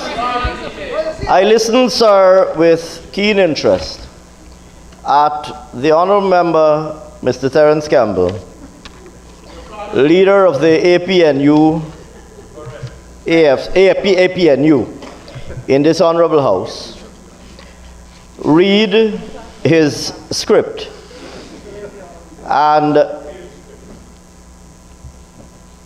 in doing so, sir, disclosed a very predictable effort to redeem himself for his performance over the past 2 weeks in this house. Because, sir, for 2 weeks, this house was regaled by the honourable members' belligerence and bombastic behavior, hurling insult after insult and personalized arguments, hurling belligerent and bombastic arguments, and having been unmasked, Mr. Speaker.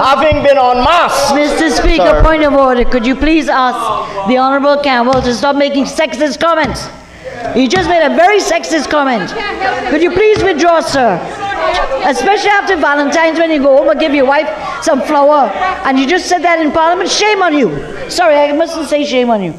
That's you should apologize.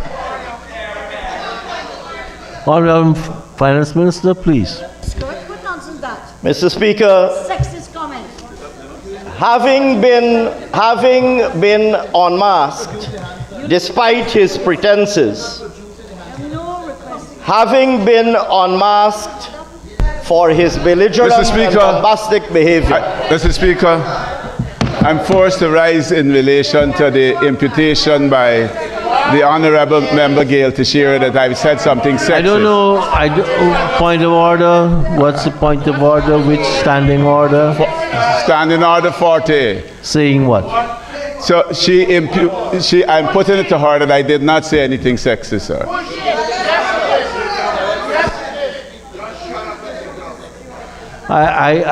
The minister rose. I didn't acknowledge what she said. I asked our senior minister in the office of the president to continue, and I'll ask members to observe the standing orders and allow him to present uninterruptedly.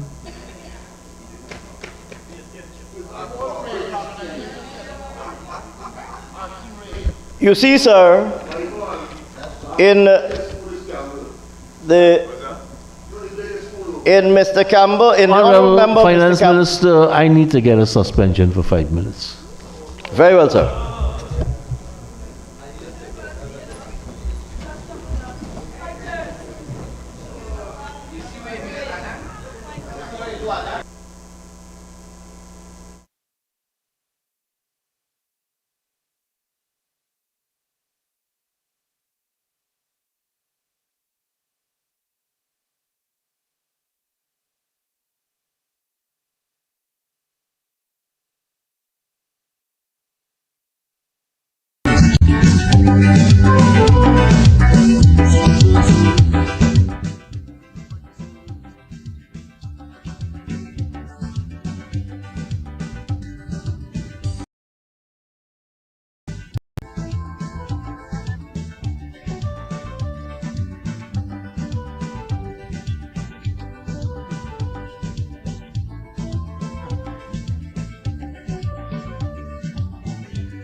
Honourable members, please be seated. Senior Minister Dr. Singh. Thank you very much, Mr. Speaker. Mr. Speaker, like I said a few minutes ago, it was certainly not my intention to give extensive remarks at this closing hour of the debate on Budget 2026. And I thought that in the spirit of historic Guyanese parliaments, that notwithstanding the differences in our perspectives, that we could at least conclude these 2 weeks of debate in a manner that is at least civil, as many, many previous Guyanese parliaments have done before us. But the display, sir, that we were just treated to, and the descent into chaos which I suspect, sir, occasioned the suspension you directed be taken, was in fact reflective of exactly what we observed over the course of the last 2 weeks. I had, sir, we had in fact the unfortunate experience of having the Honourable Member, Mr. Terence Campbell, come back at this late hour tonight to resurrect an IDB poverty report, or poverty statistic rather, that he and his colleagues on that side of the House happily repeated day after day and speech after speech, without acknowledging a fact that they must have been aware of, that the data contained in the report was in relation to a period when the APNU AFC was in government. This was written in the document.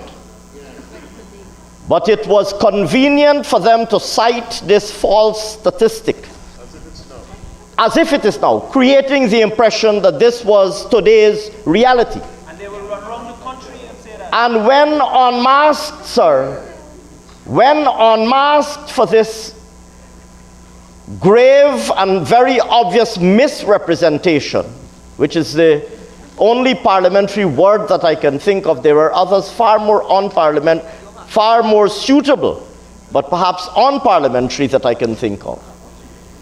They felt comfortable, Mr. Campbell himself, honorable member, as parliamentary convention requires that he be addressed, felt comfortable trotting out this false statistic, presenting it inaccurately as if it related to today's date, when in fact the report said in writing that it related to the period when they were in government, the APNU was in government. And when unmasked, sir, takes great offense. Well, I'm going to come back to the scurrying away in a minute. Takes great offense. And he says, sir, that his main complaint, sir, was that he wanted our data. Well, sir, we produce an entire volume 2. This whole book, sir, comprises program performance statements. A program performance statement in relation to every single program in this government. And within that program performance statement, it includes performance indicators for each program, extensive performance indicators. And it includes historic data, and it includes targets. And Mr. Speaker, whilst I did hear some members make use of the data that is contained in this volume, I looked on during the course of the consideration of the estimates, thinking perhaps that Mr. Campbell, with his great appetite for current data, might perhaps have made greater use of volume 2. But alas, he didn't. Alas, he didn't. Instead, he deferred to others who did the heavy lifting for him during the course of the debate, and there were members on the opposite side of the House who did a lot of work and asked a lot of questions, and they should be applauded for that. They should be applauded for that. I'm not shy to say that. I'm not shy to say that Mr. Mahipal was one of them. But it was convenient, sir. It was convenient for Mr. Campbell. It was convenient for him to ignore the existence of all of the other data that we have produced, not only in volume 2, but all of the other data and all of the other reports that we've been producing and putting out there constantly. Every single sector in this government has been producing reports on a regular basis on their performance that documents what is being achieved, where gaps remain, and what still remains to be done. But because it doesn't have the label poverty statistic, somehow it is convenient to come here and say, well, the only data we have is the IDB report. Nothing, sir, could be further from the truth. And I could present here, sir, a vast compilation of documents and reports that have been produced by my colleagues, the ministries under their respective charge, containing valuable data and extensive data on what we have achieved. But because Mr. Campbell's fallacious arguments in relation to this poverty rate were debunked as comprehensively as they were, wanting to redeem himself, he comes back and seeks, rather unfortunately, to resurrect this point. And up to tonight, refuses to acknowledge that he was citing outdated data. Refuses to acknowledge that, and refuses to apologize to this House and to this nation for creating the false impression that he was using current data. Mr. Speaker, Mr. Speaker, the real problem, sir, was that having been, like I said, before we took you directed the suspension be taken. The real problem, sir, is that Mr. Campbell was unmasked as presiding over the PNC at their weakest point in their entire history. I used on that occasion the term night watchman. And having been unmasked, not only for presiding over the party at its weakest point in its entire history, but more importantly, well, but not necessarily more important, but of equal importance, sir, for the belligerent. Mr. Speaker, I have had the honor, sir, at the behest of the Guyanese people and the People's Progressive Party, I've had the privilege of serving in this parliament on several previous occasions. And I have never before witnessed such belligerent and bombastic behavior. Never before. And it is rather ironic, sir, that having plagiarized Shirley Chisholm's autobiography, Unbought and Unbossed, he adds a third word, unbothered. The Granger word. And tonight he said he's unbothered, Mr. Speaker. Thankfully, we live in the era of television cameras. And he must be the most unbothered man I've seen in my entire life. So bothered that he had to leave the chamber. Because for a man who claims to be unbothered, he was hopping up and down and looked extremely bothered. And when unable, having dished out personal insults for 2 weeks, unable, sir, now to withstand the least bit of a rebuttal, throws a tantrum, and, sir, for those who were not here to see it, storms out of the house like a spoilt child. Storms out of the house like a spoiled child. A brat. And it reminds me, sir, of the appropriateness of that word that I use, the T-baller. The T-baller storms out of the house, upset, tantrum. Tantrum because he cannot have his own way. Because he cannot have his own way. You see, Mr. Speaker,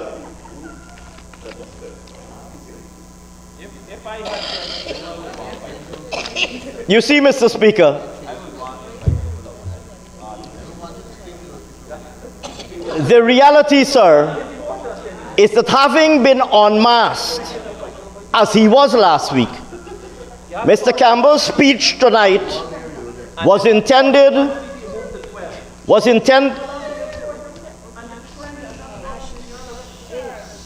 Mr. Speaker, the reality is that having been unmasked last week, today, sir, Mr. Campbell's speech this evening was a last-ditch attempt to cloak or clothe himself once again with some semblance of civility and statesmanlikeness. So he comes back because, you know, he has a particular view of himself. And so, having been unmasked last week, he comes back with this speech. But unfortunately, sir, no matter how much pretense you put up, you can't disguise your real nature.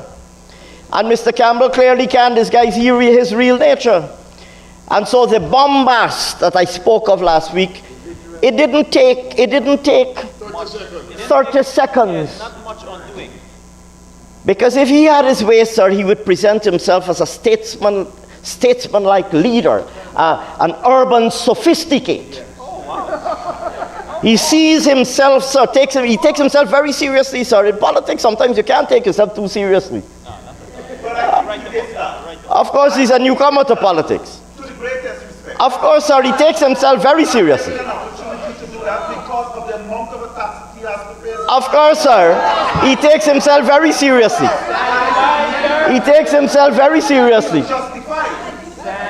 And so, sir, he sees himself, sir, and wants to project himself somehow as the representative of urban sophistication.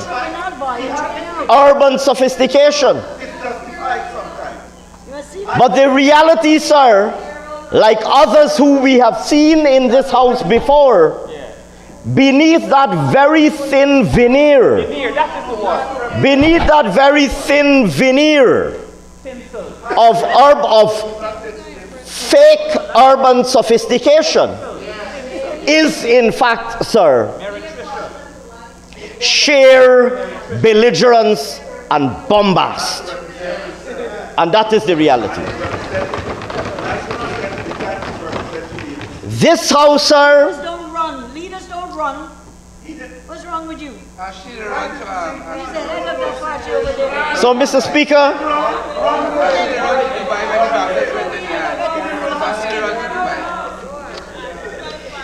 let me say, sir, that no matter any pretense, on that side of the house, sir, the reality is that they have no concern, starting from Mr. Campbell and going all the way down the line on both halves of that side of the house. The unfortunate reality, sir, is that they have no concern for the people of Guyana. And that has been displayed, sir. That has been displayed, sir.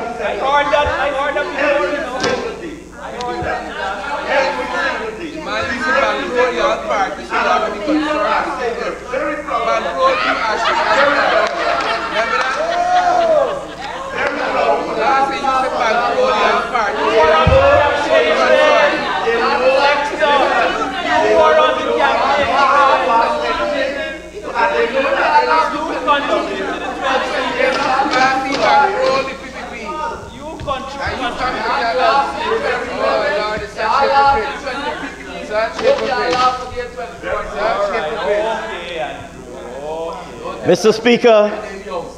Speaker, the reality, sir, is that the Guyanese people see through them.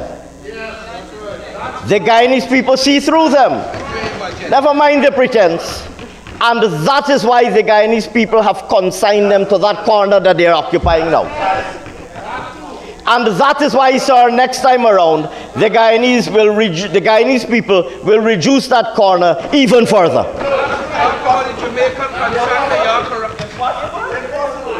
Mr. Speaker, read the book, The Rational Optimist.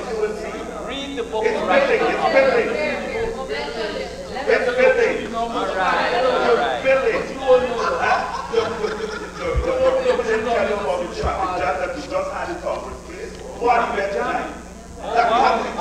The traffic jam.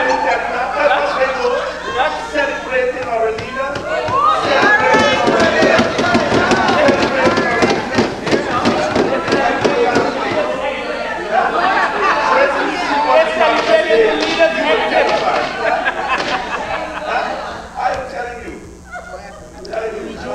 Mr. Speaker, the fact.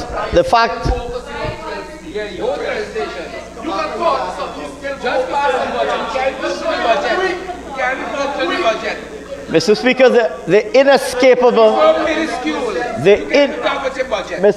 the inescapable fact of the matter. The inescapable fact of the matter is that the only political party that presented a comprehensive vision for improving the lives of the Guyanese people is the People's Progressive Party.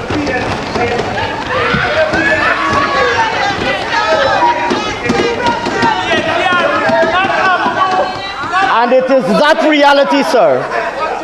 And it is that reality, sir.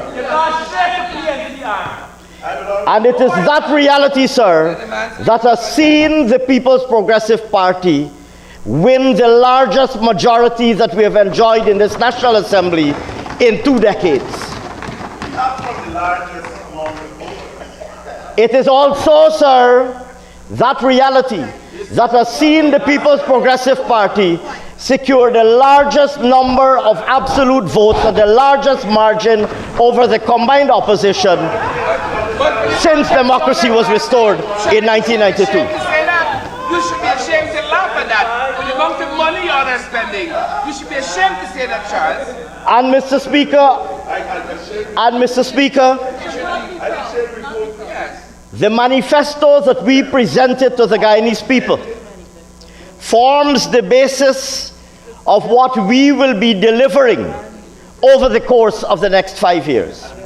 And Budget 2026 represents the first installment of this delivery. Budget 2026, sir, will see the Guyanese economy continue to grow by the extraordinary rates of economic growth that we've been achieving. Budget 2026 will also very importantly see the non-oil economy continuing to grow by extraordinary rates, thereby ensuring, as we have repeatedly said, the realization of a more resilient economy.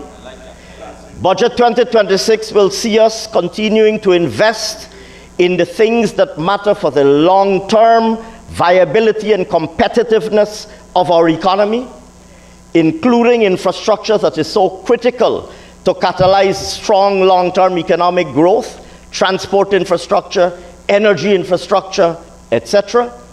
And Budget 2026 will see us investing in the social sector at a rate that will ensure that the quality of social services delivered to the Guyanese people is a world-class, achieves a standard that will equate to world-class. We have spoken of world-class healthcare, world-class education. We have spoken of the deployment of technology-based solutions so Guyanese citizens will live, finally, sir, in a truly modern society and in a truly modern Guyana. And, sir, it is most regrettable that having debated and ventilated these issues for 2 weeks, the opposition could not see it fit, sir, to endorse the very important measures that are contained in this bill that will see us delivering the objectives that we have outlined in Budget 2026.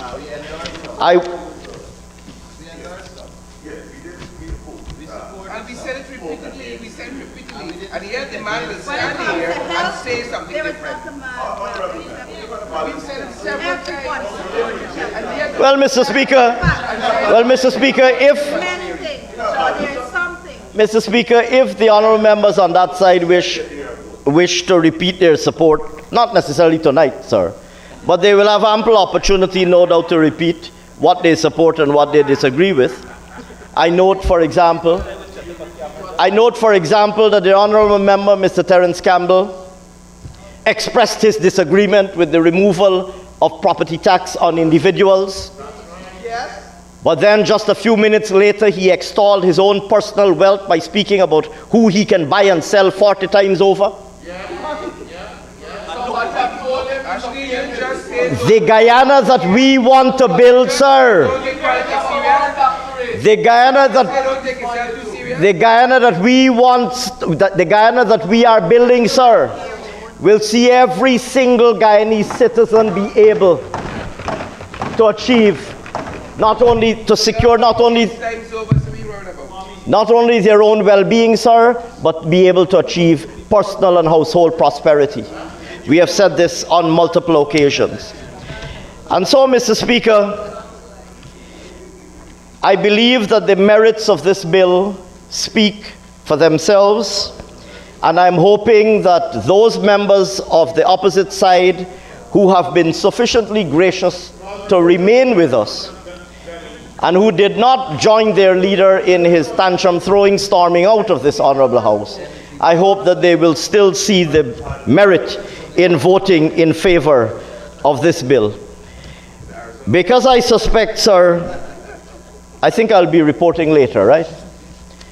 So with no further ado, sir, but with considerable regret at the deterioration in the tone of this debate at this late hour, with no further ado, sir, I commend the Fiscal Enactment Amendment Bill 2026 to this Honourable House, and I still hope that it secures unanimous support of all members present in this House tonight. Thank you very much, sir.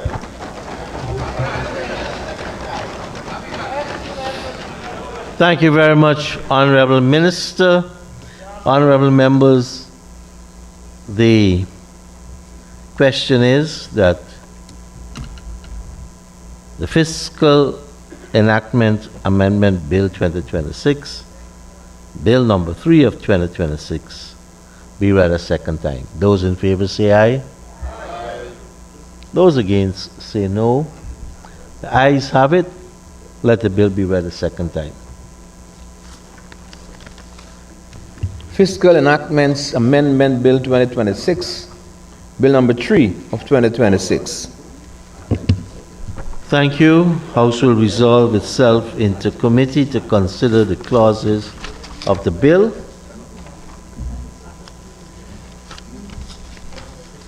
Honorable members, the Fiscal Enactment Amendments Bill 2026, Bill number 3 of 2026, has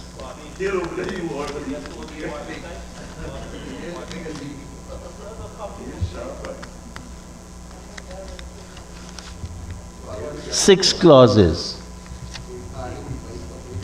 The minister has tabled some amendments to clause number 5. So I now wish to propose that clauses 1 to 4 stand part of the bill. Honorable members, I now put the question that clauses 1 to 4 stand part of the bill. Those in favor say aye. Those against say no. Clauses 1 to 4 now stand part of the bill. I now propose that clause 5 stands part of the bill. Honorable Minister of Finance. Thank you very much, Mr. Chairman. We are in committee, right, sir? You're yes. Chairman. Thank you very much, Mr. Chairman.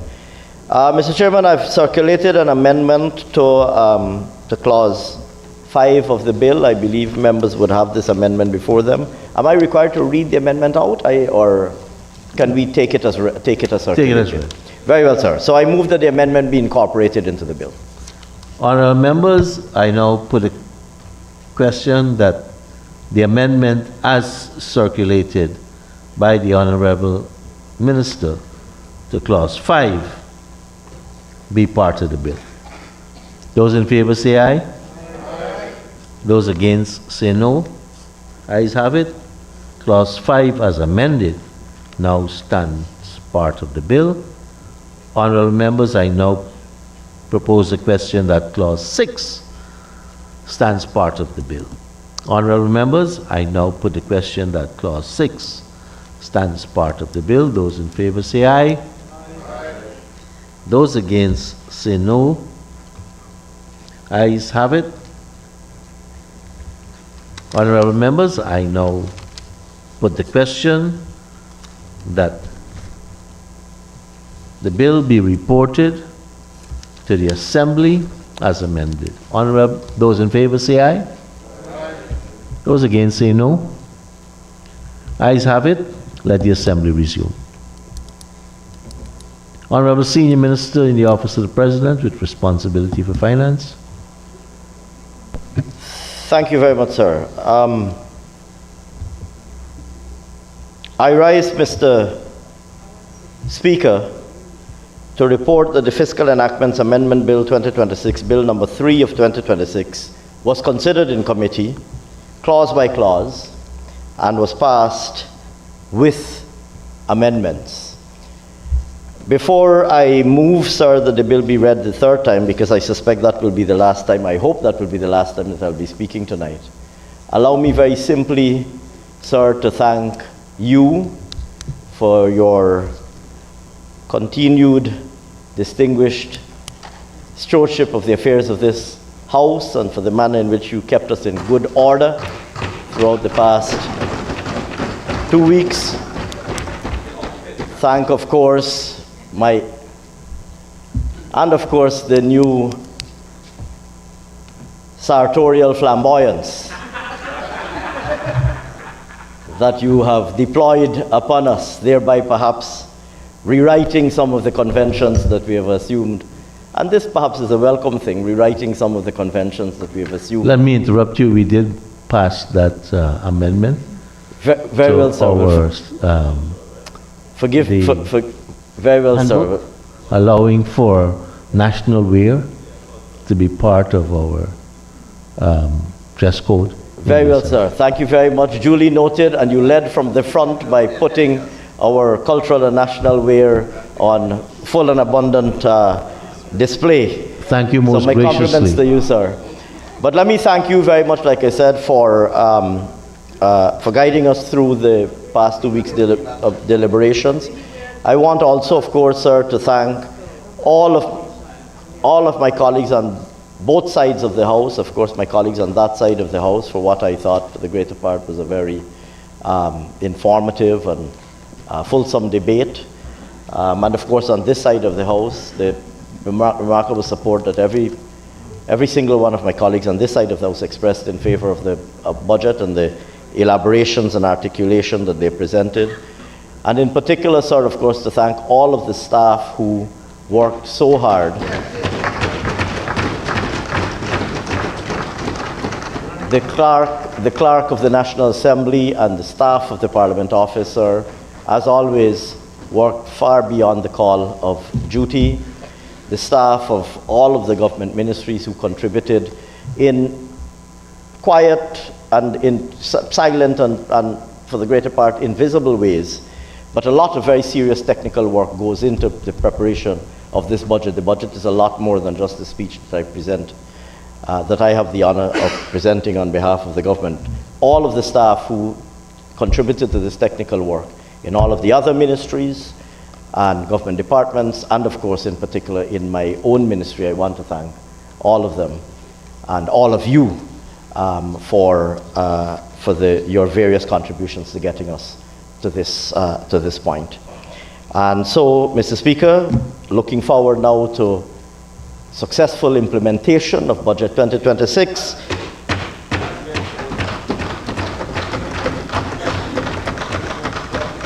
The privilege is mine now, on behalf of this People's Progressive Party civic government, to move that the Fiscal Enactments Amendment Bill 2026, Bill number 3 of 2026, be read the third time and be passed as amended. Thank you very much, sir. Thank you, Minister. Honorable members,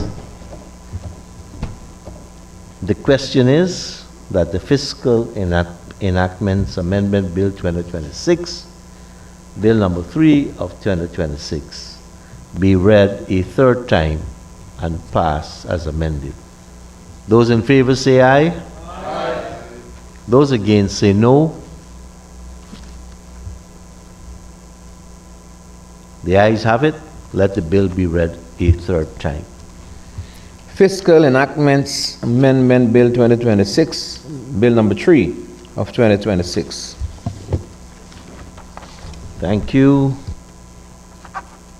Honorable members, we will now move on to the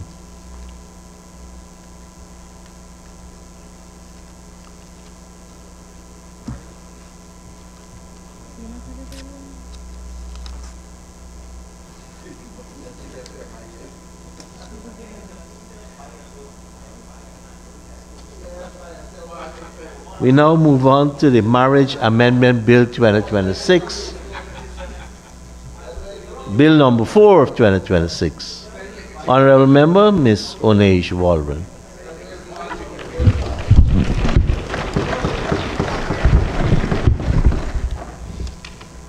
Thank you, Mr. Speaker.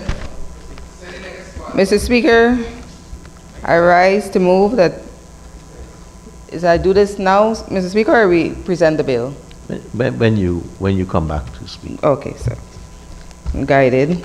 Mr. Speaker, in the spirit of the Valentine's Day and being the 14th of February, it gives me great pleasure to present to this Assembly the Marriage Amendment Bill 2026, Bill number 4 of 2026. Mr. Speaker, this bill is meant, I'm cognizant of the time, Mr. Speaker, so that I'll be very short. It makes it easier for people to get married in Guyana without weakening the integrity of the process or denigrating or compromising the institution itself. The bill is introduced, Mr. Speaker, to position Guyana as a niche, to be competitive in the niche market of destination weddings. I believe we are all familiar with those, Mr. Speaker, coming from the Caribbean region. Several of our neighbors, participate in those. And Guyana, the requirement in the current requirement in the Marriage Act has made us less than competitive in this regard.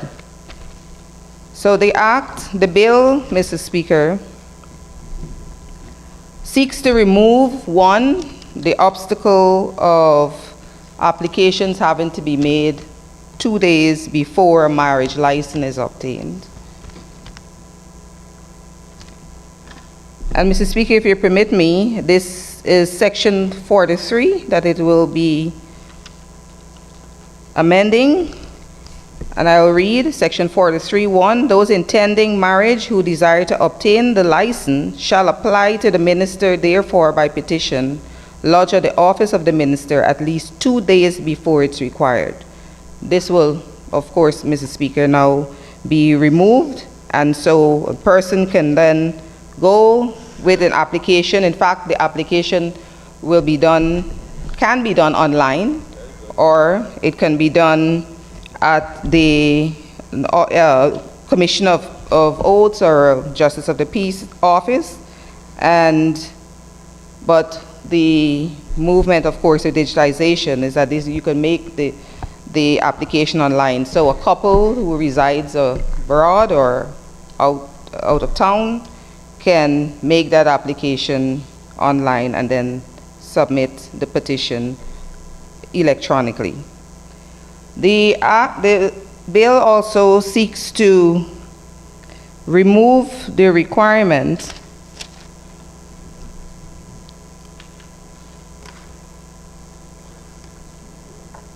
that it repeals the residency requirement, which is significant, Mr. Speaker, for persons seeking a marriage license granted by the minister. It's repealing section 43E. Section 43E provides that, in the same section with applications for a license, that those intended marriage who desire to obtain the license shall apply to the minister therefore by petition, and that one of the said parties for the space of 15 days immediately preceding the license had his or her usual place of abode within Guyana. So persons who are seeking to come to Guyana, leave their country, the residence, come to Guyana to get married, they had to, before they can be able to solemnize the marriage, they would have to be here for 14 days. And of course, Mr. Speaker, with people's busy lives, you could understand why this has been a hindrance for the market to grow for destination weddings. It also, Mr. Speaker, the bill seeks to remove the requirement that a minister must consider objections to the grant of the license before granting it. This requirement, of course, we could understand why it was there, which is it was meant to preserve the integrity of the marriage, but Mr. Speaker, the requirement, the persons still have recourse to the courts, which is probably the proper place for any of these things to arise. The objection period, the objection provision has been removed, and therefore removing the quasi-judicial position of the minister, which is not an ideal position for a minister to be in, being part of the executive.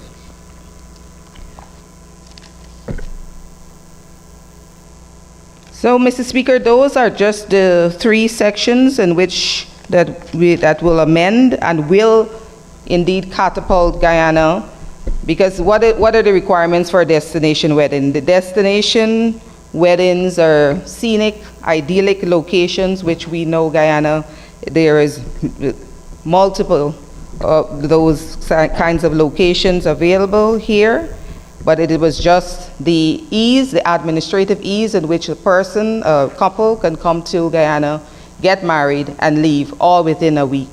And so removing that administrative burden, making it more efficient, making it more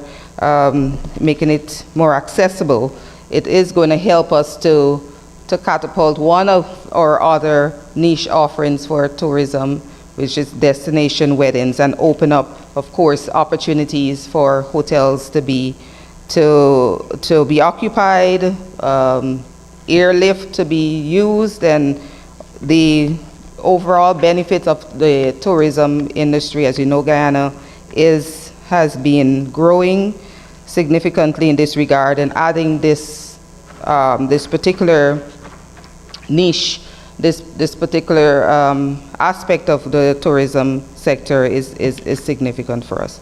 So, Mr. Speaker, with that, this bill has been introduced as part of our budget measure that recognizes our strategic vision for Guyana to be a world-class tourist destination. And, Mr. Speaker, I invite I invite the members of the other side of the House to support this bill. Honourable Member, Mr. Mahipon. Thank you very much, Mr. Speaker. And Mr. Speaker, let me begin by first of all say to you that at this ungodly hour of the morning, that this is indeed a very significant piece of legislation that the APNU gave its fullest support to.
Honorable member, your mic is not recording or amplifying. Turn it off and turn it back. Turn it off and start it.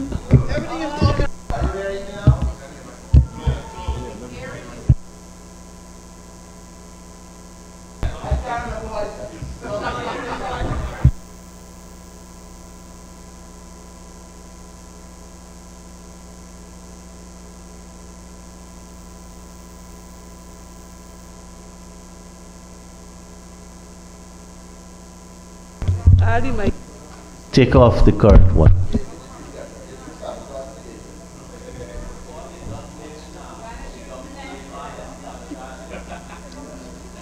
Okay, the cavalry is here.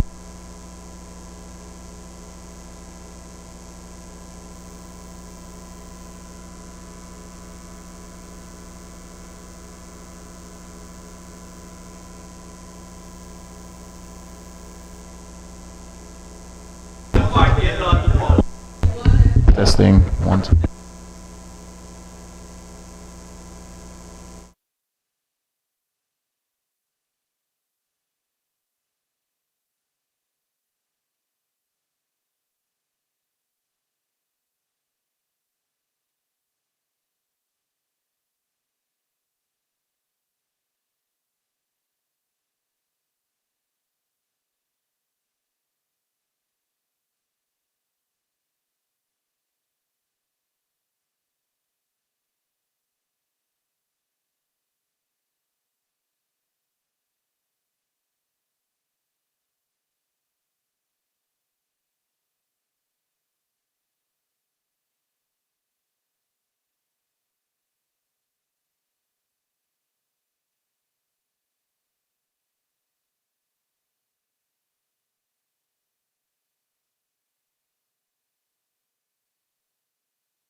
And so I conclude, I think you made the point.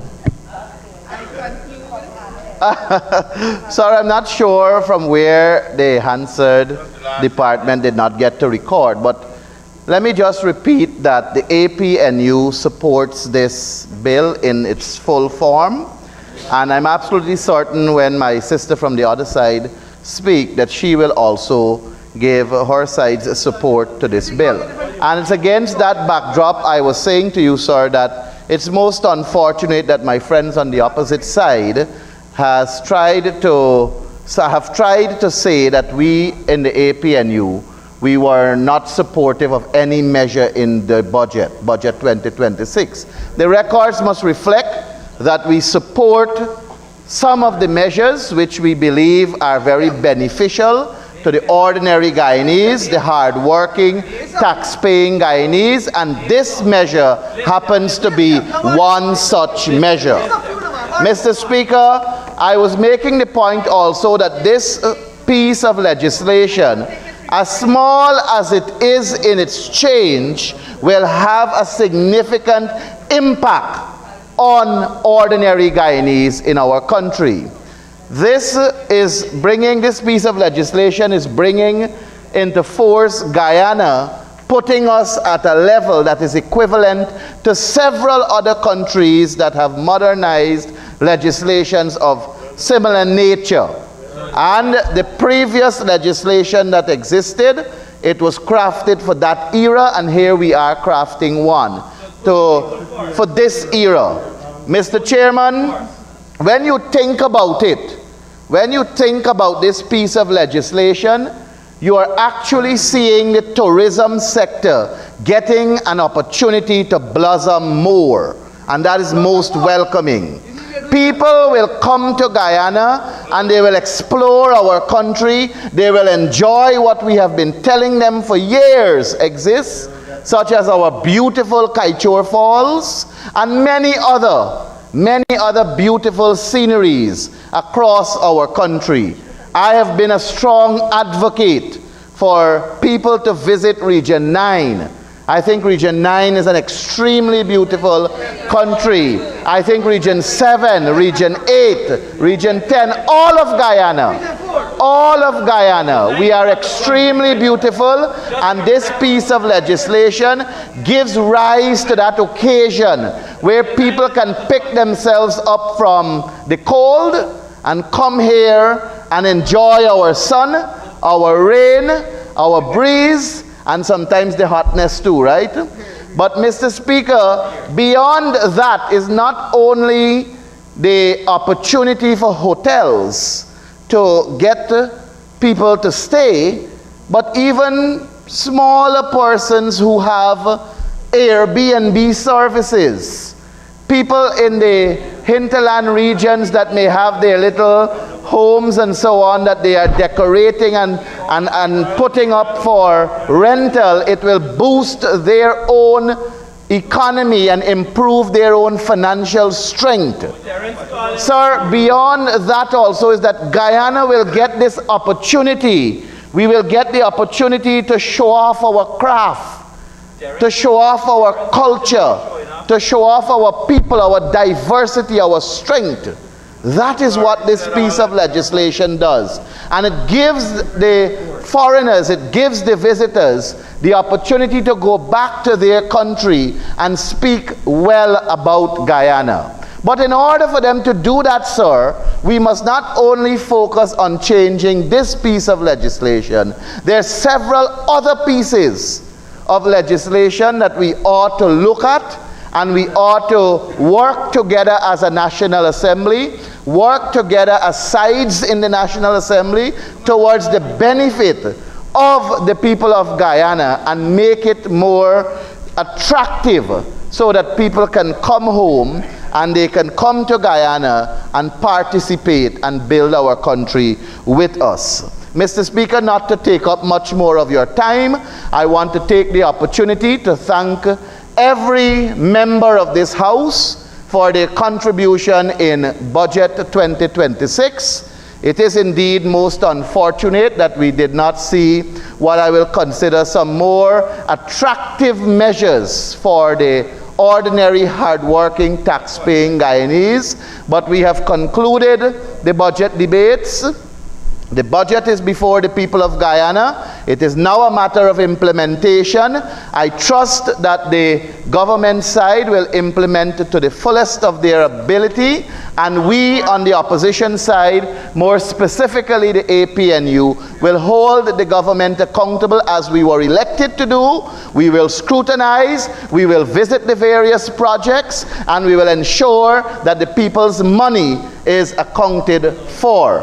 I want to thank you, Comrade Speaker, for your time here for the last 2 weeks or thereabout, the extraordinary staff of Parliament, and every other person that participated in making this process a success so far. And I look forward for us as a National Assembly to reach and meet more often so we can conclude on the people's business and we can do work to benefit their lives. I thank you, Comrade Speaker, for the time afforded to me, and I wish everyone a happy Valentine's and also safe journey home. Thank you very much, Mr. Speaker. Thank you very much, Honorable Member. Mr. Mahipod. The Honorable Minister of Tourism, Industry and Commerce, the Honorable Suzanne Rodriguez.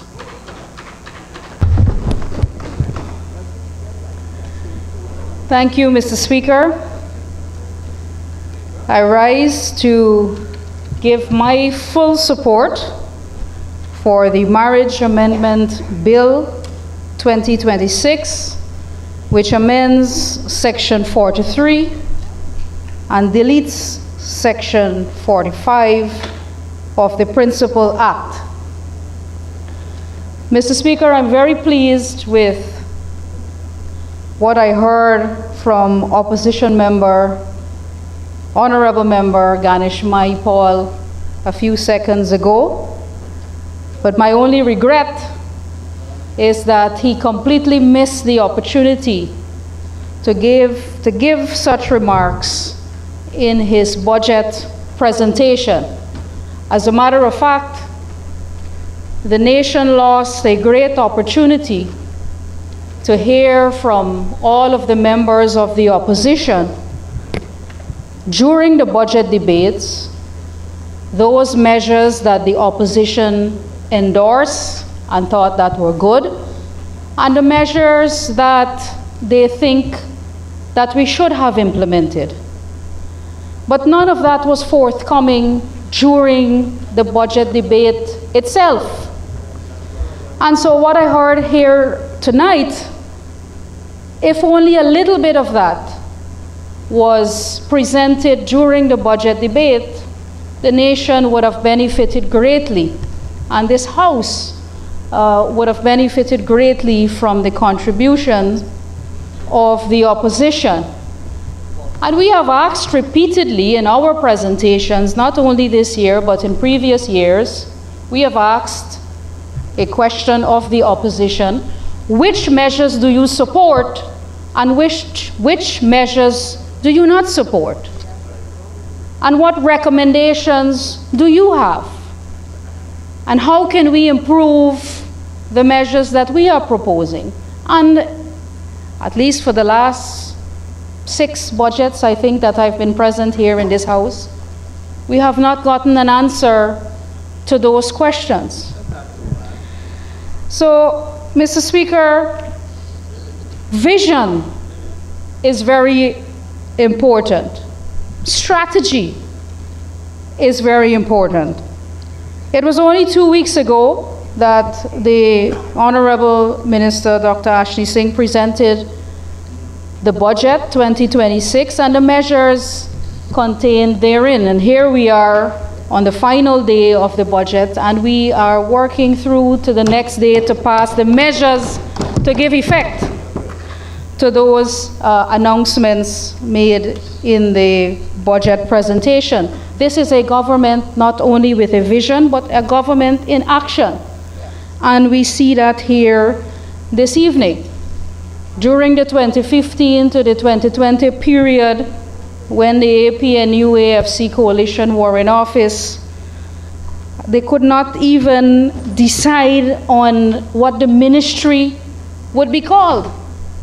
We had in 2015 a Ministry of Tourism proper, and then just about 6 months later, the ministry changed completely and it was given a different name, Public Communications, with responsibility for tourism. Public telecommunications, yes, and with responsibility for tourism. And then the ministry changed again and became Ministry of Business with responsibility for tourism. And in the 5 years that they were in government, although 3 years really they were lawfully in office, the other 2 years they were a caretaker government, but in those 5 years they had 3 different ministers overseeing this portfolio. And so it's very difficult for anything strategic to come out of that period of governance during that 2015 to 2020 period. And so this is a government, our government, the People's Progressive Party civic government, is one that came into leadership with a vision and with a strategy on how we're going to develop every single sector in this country. And we did so and implemented our manifesto in 2015 to 2020. We introduced our manifesto for the 2026 to 2030, and we have begun that work already to implement all of the plans and programs in all of the sectors in this manifesto to give effect over the next 5 years. And we are wasting no time in doing that. This government has been unequivocal in its commitment to positioning tourism as a major pillar of Guyana's economy. And this work started 5 years ago in 2020. We immediately identified the gaps in the tourism sector, one of it being the lack of world-class accommodation. And we invited expressions of interest, and we saw the construction of a number, 6 major brands actually, but a number of hotels that added thousands of rooms to our room stock, internationally branded hotels who have come to Guyana, opened business because they believe in our economy and they believe in the potential of Guyana's tourism sector. The Tourism and Hospitality Association of Guyana had recommended many measures, including this one during our consultations. This one, the reduction in the 15-day residency requirement. They had recommended this along with other recommendations during our consultations that they had with myself and, of course, with Minister Ashni Singh. And we have taken these recommendations on board, and that is how we are here today to pass, to make this amendment to give effect to those recommendations. And we have said repeatedly that a lot of these measures that we have introduced, and Honorable Member Ganesh Mahipal acknowledged it in his presentation a few minutes ago, a lot of these measures benefit small and medium enterprises. And in the tourism and hospitality sector specifically, the greatest beneficiaries will be small and medium enterprises. And so we are very proud of all of the investments that this People's Progressive Party civic government is making in the tourism sector, because we know that it will benefit the small man and benefit those who wish to scale their businesses. And the economy is reacting so quickly now that from the time this measure was introduced, I've already been written about 2 wedding expos that are planned for this year already in 2026. So the private sector is keeping abreast. The private sector is following keenly what we are doing in government, and they are quickly adjusting and adapting and taking advantage of all of the new opportunities for revenue creation that this government is enabling through the work that we are doing here in government. Many countries around the world have already, of course, removed residency requirements such as this for marriages, and it has reaped significant economic benefits as a result. Denmark, for example, reported in 2024 that 5,400 of the 8,000 couples married in that country were non-residents. 5,400 of the 8,000 couples married in that country were non-residents, individuals who traveled specifically to get married. Similar trends can be observed in countries such as Turkey, Iceland, and Portugal. And of course, closer to home, within the Caribbean jurisdictions such as Barbados, Bermuda, the US Virgin Islands, and Puerto Rico and Jamaica, of course, have eliminated residency requirements, positioning themselves as leading destinations for weddings and romance tourism. The existing 15-day residency requirement had represented a significant obstacle to our aspirations of becoming a destination of choice, and therefore its removal strengthens our competitiveness and positions Guyana as an emerging alternative in the highly competitive romance tourism market. Mr. Speaker, the global wedding and honeymoon industry is a thriving and lucrative sector. According to international tourism assessments, including a 2023 UN World Tourism Organization overview, this market is valued at over $300 billion annually, reflecting growing global demand for destinations that combine romance, cultural immersion, and unforgettable experiences. And of course, Guyana is a prime candidate for all of these criteria. The Caribbean Tourism Organization has also highlighted romance tourism as a cornerstone of the region's visitor economy.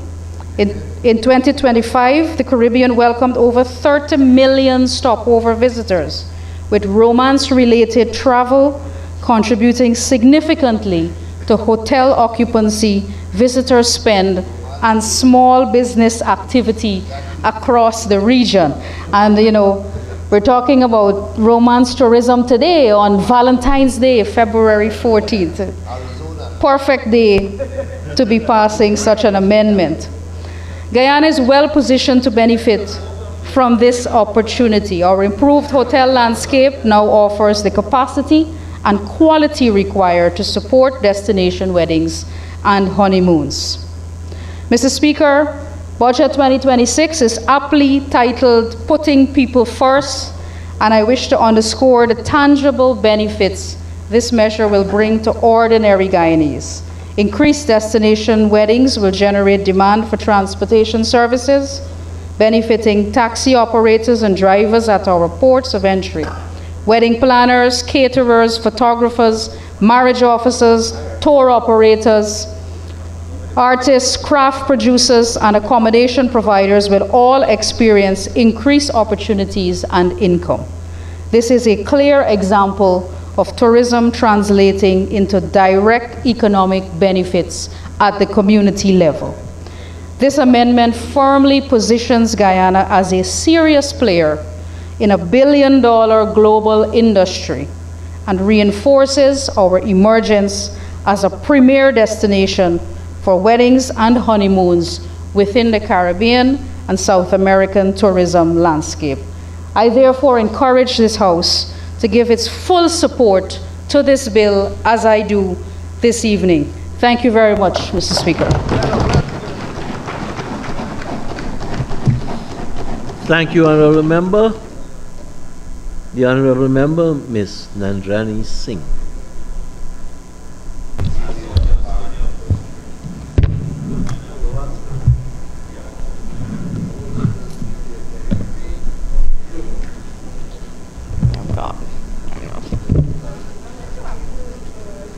Thank you, Mr. Speaker.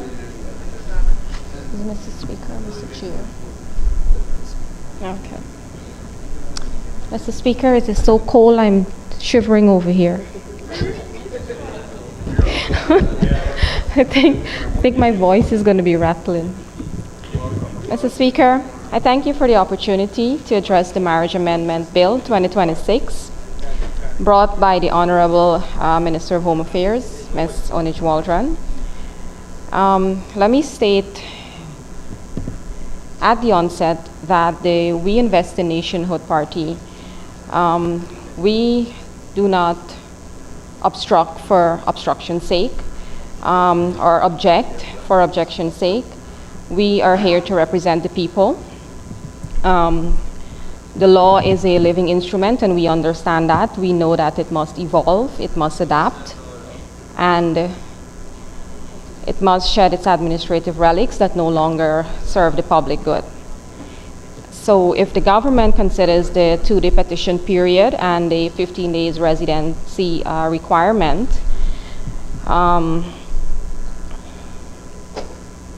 to be archaic administrative hurdles that no longer serves the public's interests, we are prepared to accept that assertion, because the We Invest in Nationhood Party will not stand in the way of efficiency and growth. But Mr. Speaker, we would be derelict in our duty if we do not acknowledge the profound irony before us. We are here today to ask to expedite marriage license. What we're not here to ask to do is to reform the laws that determine how this country treats its poorest citizen or how it investigates the deaths of our children. That silence speaks louder than any clause in this bill, Mr. Speaker. The government has found the time to amend Section 43 and delete Section 45 of the Marriage Act. The bill is straightforward. And for couples who will benefit from faster license, we wish them well. But as I stand here today, Mr. Speaker, I'm haunted by the bills that are not before this House. The government has found the time to remove the 2-day petition deadline and the 15-day residency for a marriage license, but it has not found the time to modernize the Coroner's Act, which governs how we investigate our children's death. Mr. Speaker, that is the reality we cannot ignore. A couple seeking to marry will no longer have to wait 15 days or lodge a petition 2 days in advance. We accept that. But a poor mother seeking relief from destitution, she waits and waits and waits. A family seeking an inquest into the suspicious death of their child, like the family of Adriana Young, who waited months for answers about their 11-year-old daughter, they wait and wait. So I will use my time today to pose a simple question to the government, Mr. Speaker. If we can move with such speed to expedite a Marriage Act, why can we not move with equal urgency to expedite the relief for poor and justice for the grieving? Mr. Speaker, the We Invest in Nationhood Party do not oppose this bill. It is harmless and it is useful to a few. I began my contribution by stating that we accept the expediency of this bill. I ended by stating that we reject the imbalance of the government's priorities. This session has revealed, beyond contradiction, what the government chooses to prioritize and what it chooses to ignore. To the businessman who, with complex assets, you will bring a trust bill. To the investors in the oil and gas sector, you brought a natural gas bill. To couples seeking a marriage license, you have brought an amendment to speed up their wedding day. But to the single mother and public assistance, you offer little to almost nothing. To the elderly woman in a hinterland community, relying on poor relief to survive, you offer little to almost nothing.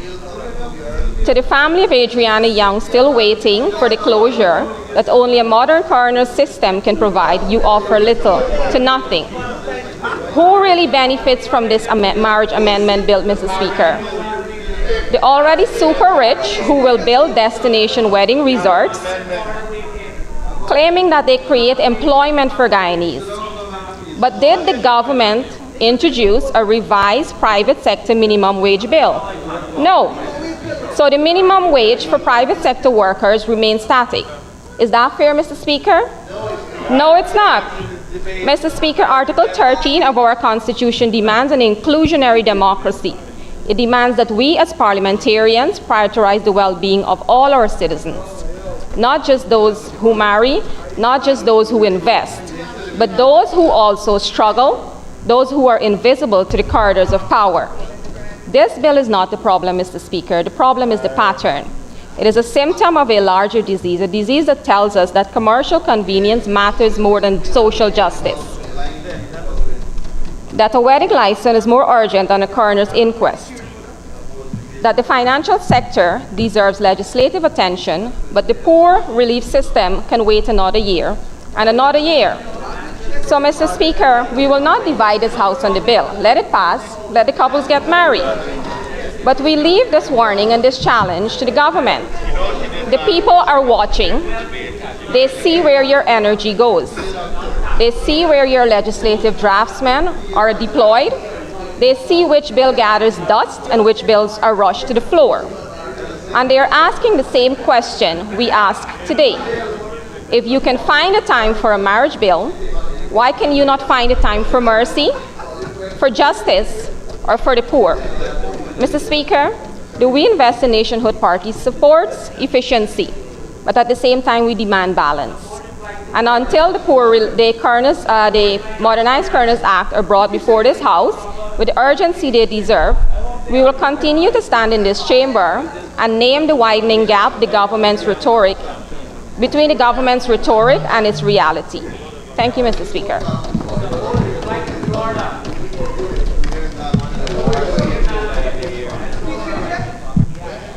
Honourable Member, Minister of Home Affairs, Onesh Walra. Thank you, Mr. Speaker. Mr. Speaker, let me just say on the outset that we, on the government side, reject every attempt to characterize our government as being callous towards the working class of people. Mr. Speaker, let me just read out just a few of the several measures that are before us. This is the budget. Mr. Speaker, no, I will say, this budget, Mr. Speaker, caters for increase in stipend for workers, support for elderly and child care provisions, increase in public assistance, introduction of annual transport grant for OAP pensioners, increase in old age pension, support for Caribbean examinations. How many subjects? 14,000 students will be benefiting from free fees for C-Sex 8 up to 8 subjects. Because We Care grant, introduction of annual transport support for school children, reduction in freight charges, cost of living measures, and they can go on and on and on, Mr. Speaker.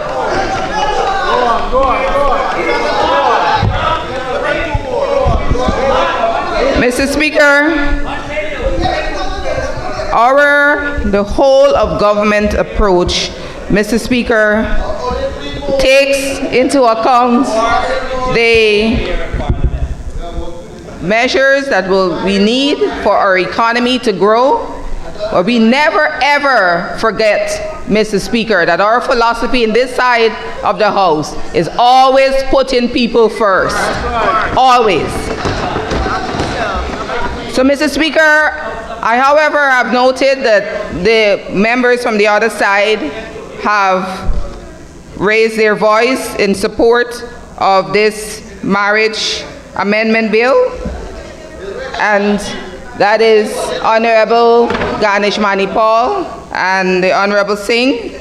And, Mr. Speaker,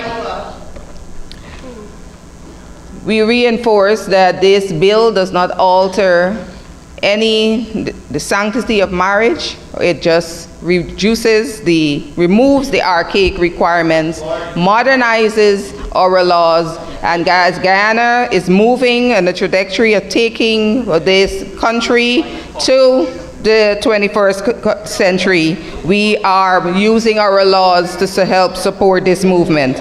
And so we say, Mr. Speaker, to the Guyanese in the diaspora, come home, get married, you can get it done. We say to the foreigners, come to Guyana, see the idyllic Kaichur Falls, all our many waterfalls and waterways, come get married. Guyana is serious about business, and we will, as this law, the amendment is indicating. Mr. Speaker, I therefore commend the Marriage Amendment Bill 2026 to this Honorable House, and thank the members who are anxious to get home for their support.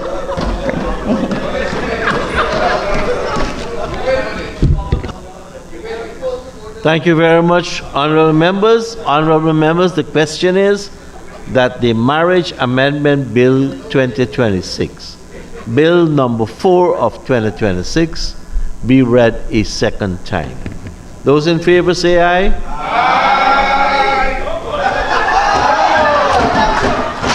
Those against say no. Ayes have it. Let the bill be read a second time. Marriage Amendment Bill 2026, Bill number 4 of 2026. Honorable members, we will resolve ourselves into committee to consider the clauses of the bill.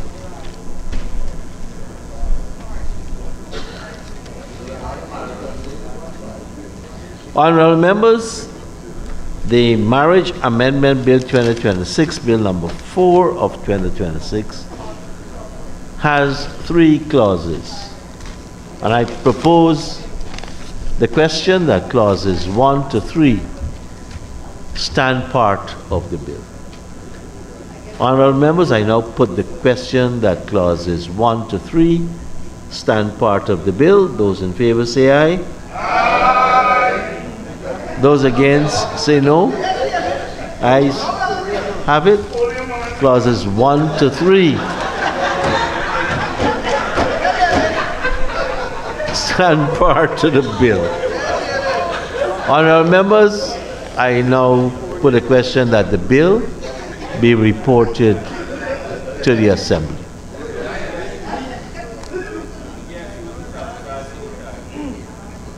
Honorable Minister of Home Affairs, the Honorable Onesh Warren.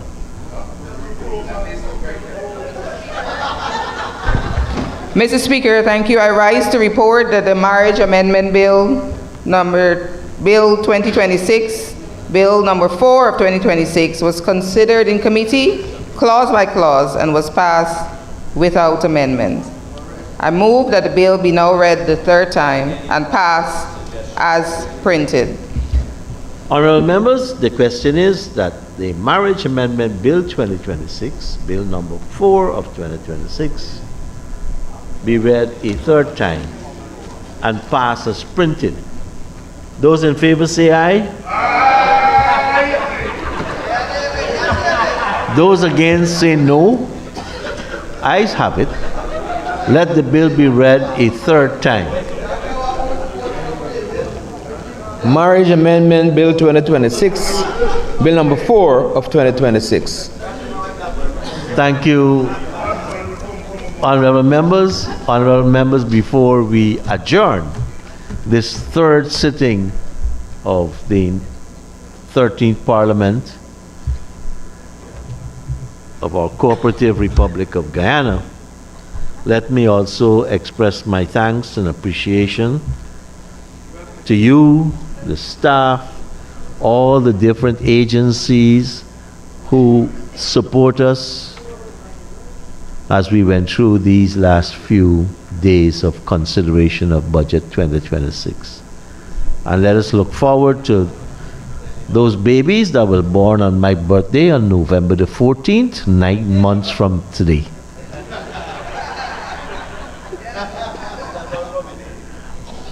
Honorable Prime Minister.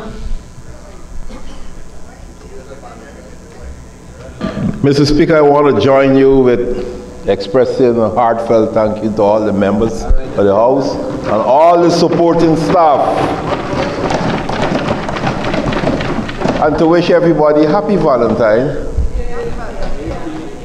And to ask that we adjourn on a date and time to be fixed. Before you ask, let us give the opportunity to the other side. The Honorable Ganesh Mahipal, the Chief Whip of APNU.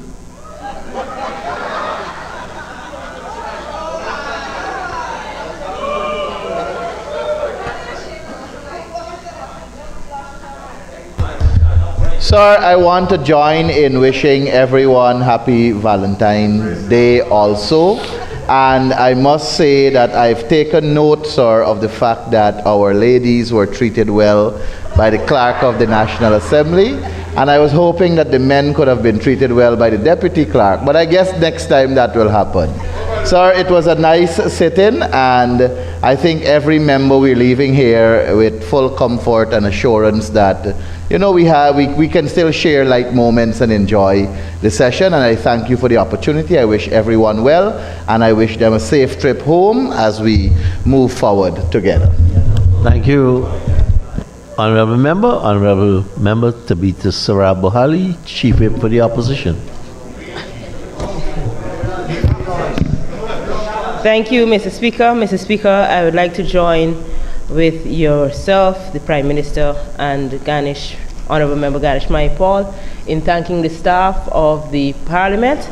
I think they work so hard and always with a smile on their faces as they do the work of the Parliament to make sure that we're comfortable and everything goes as planned. So thank you to the staff, and thank you to Mr. Speaker for carrying us through these 2 weeks.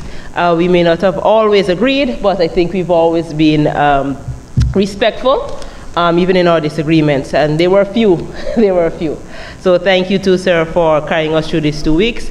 And I wish everyone a happy Valentine's Day and safe journey home until we are back here again to continue to do the people's business. Thank you.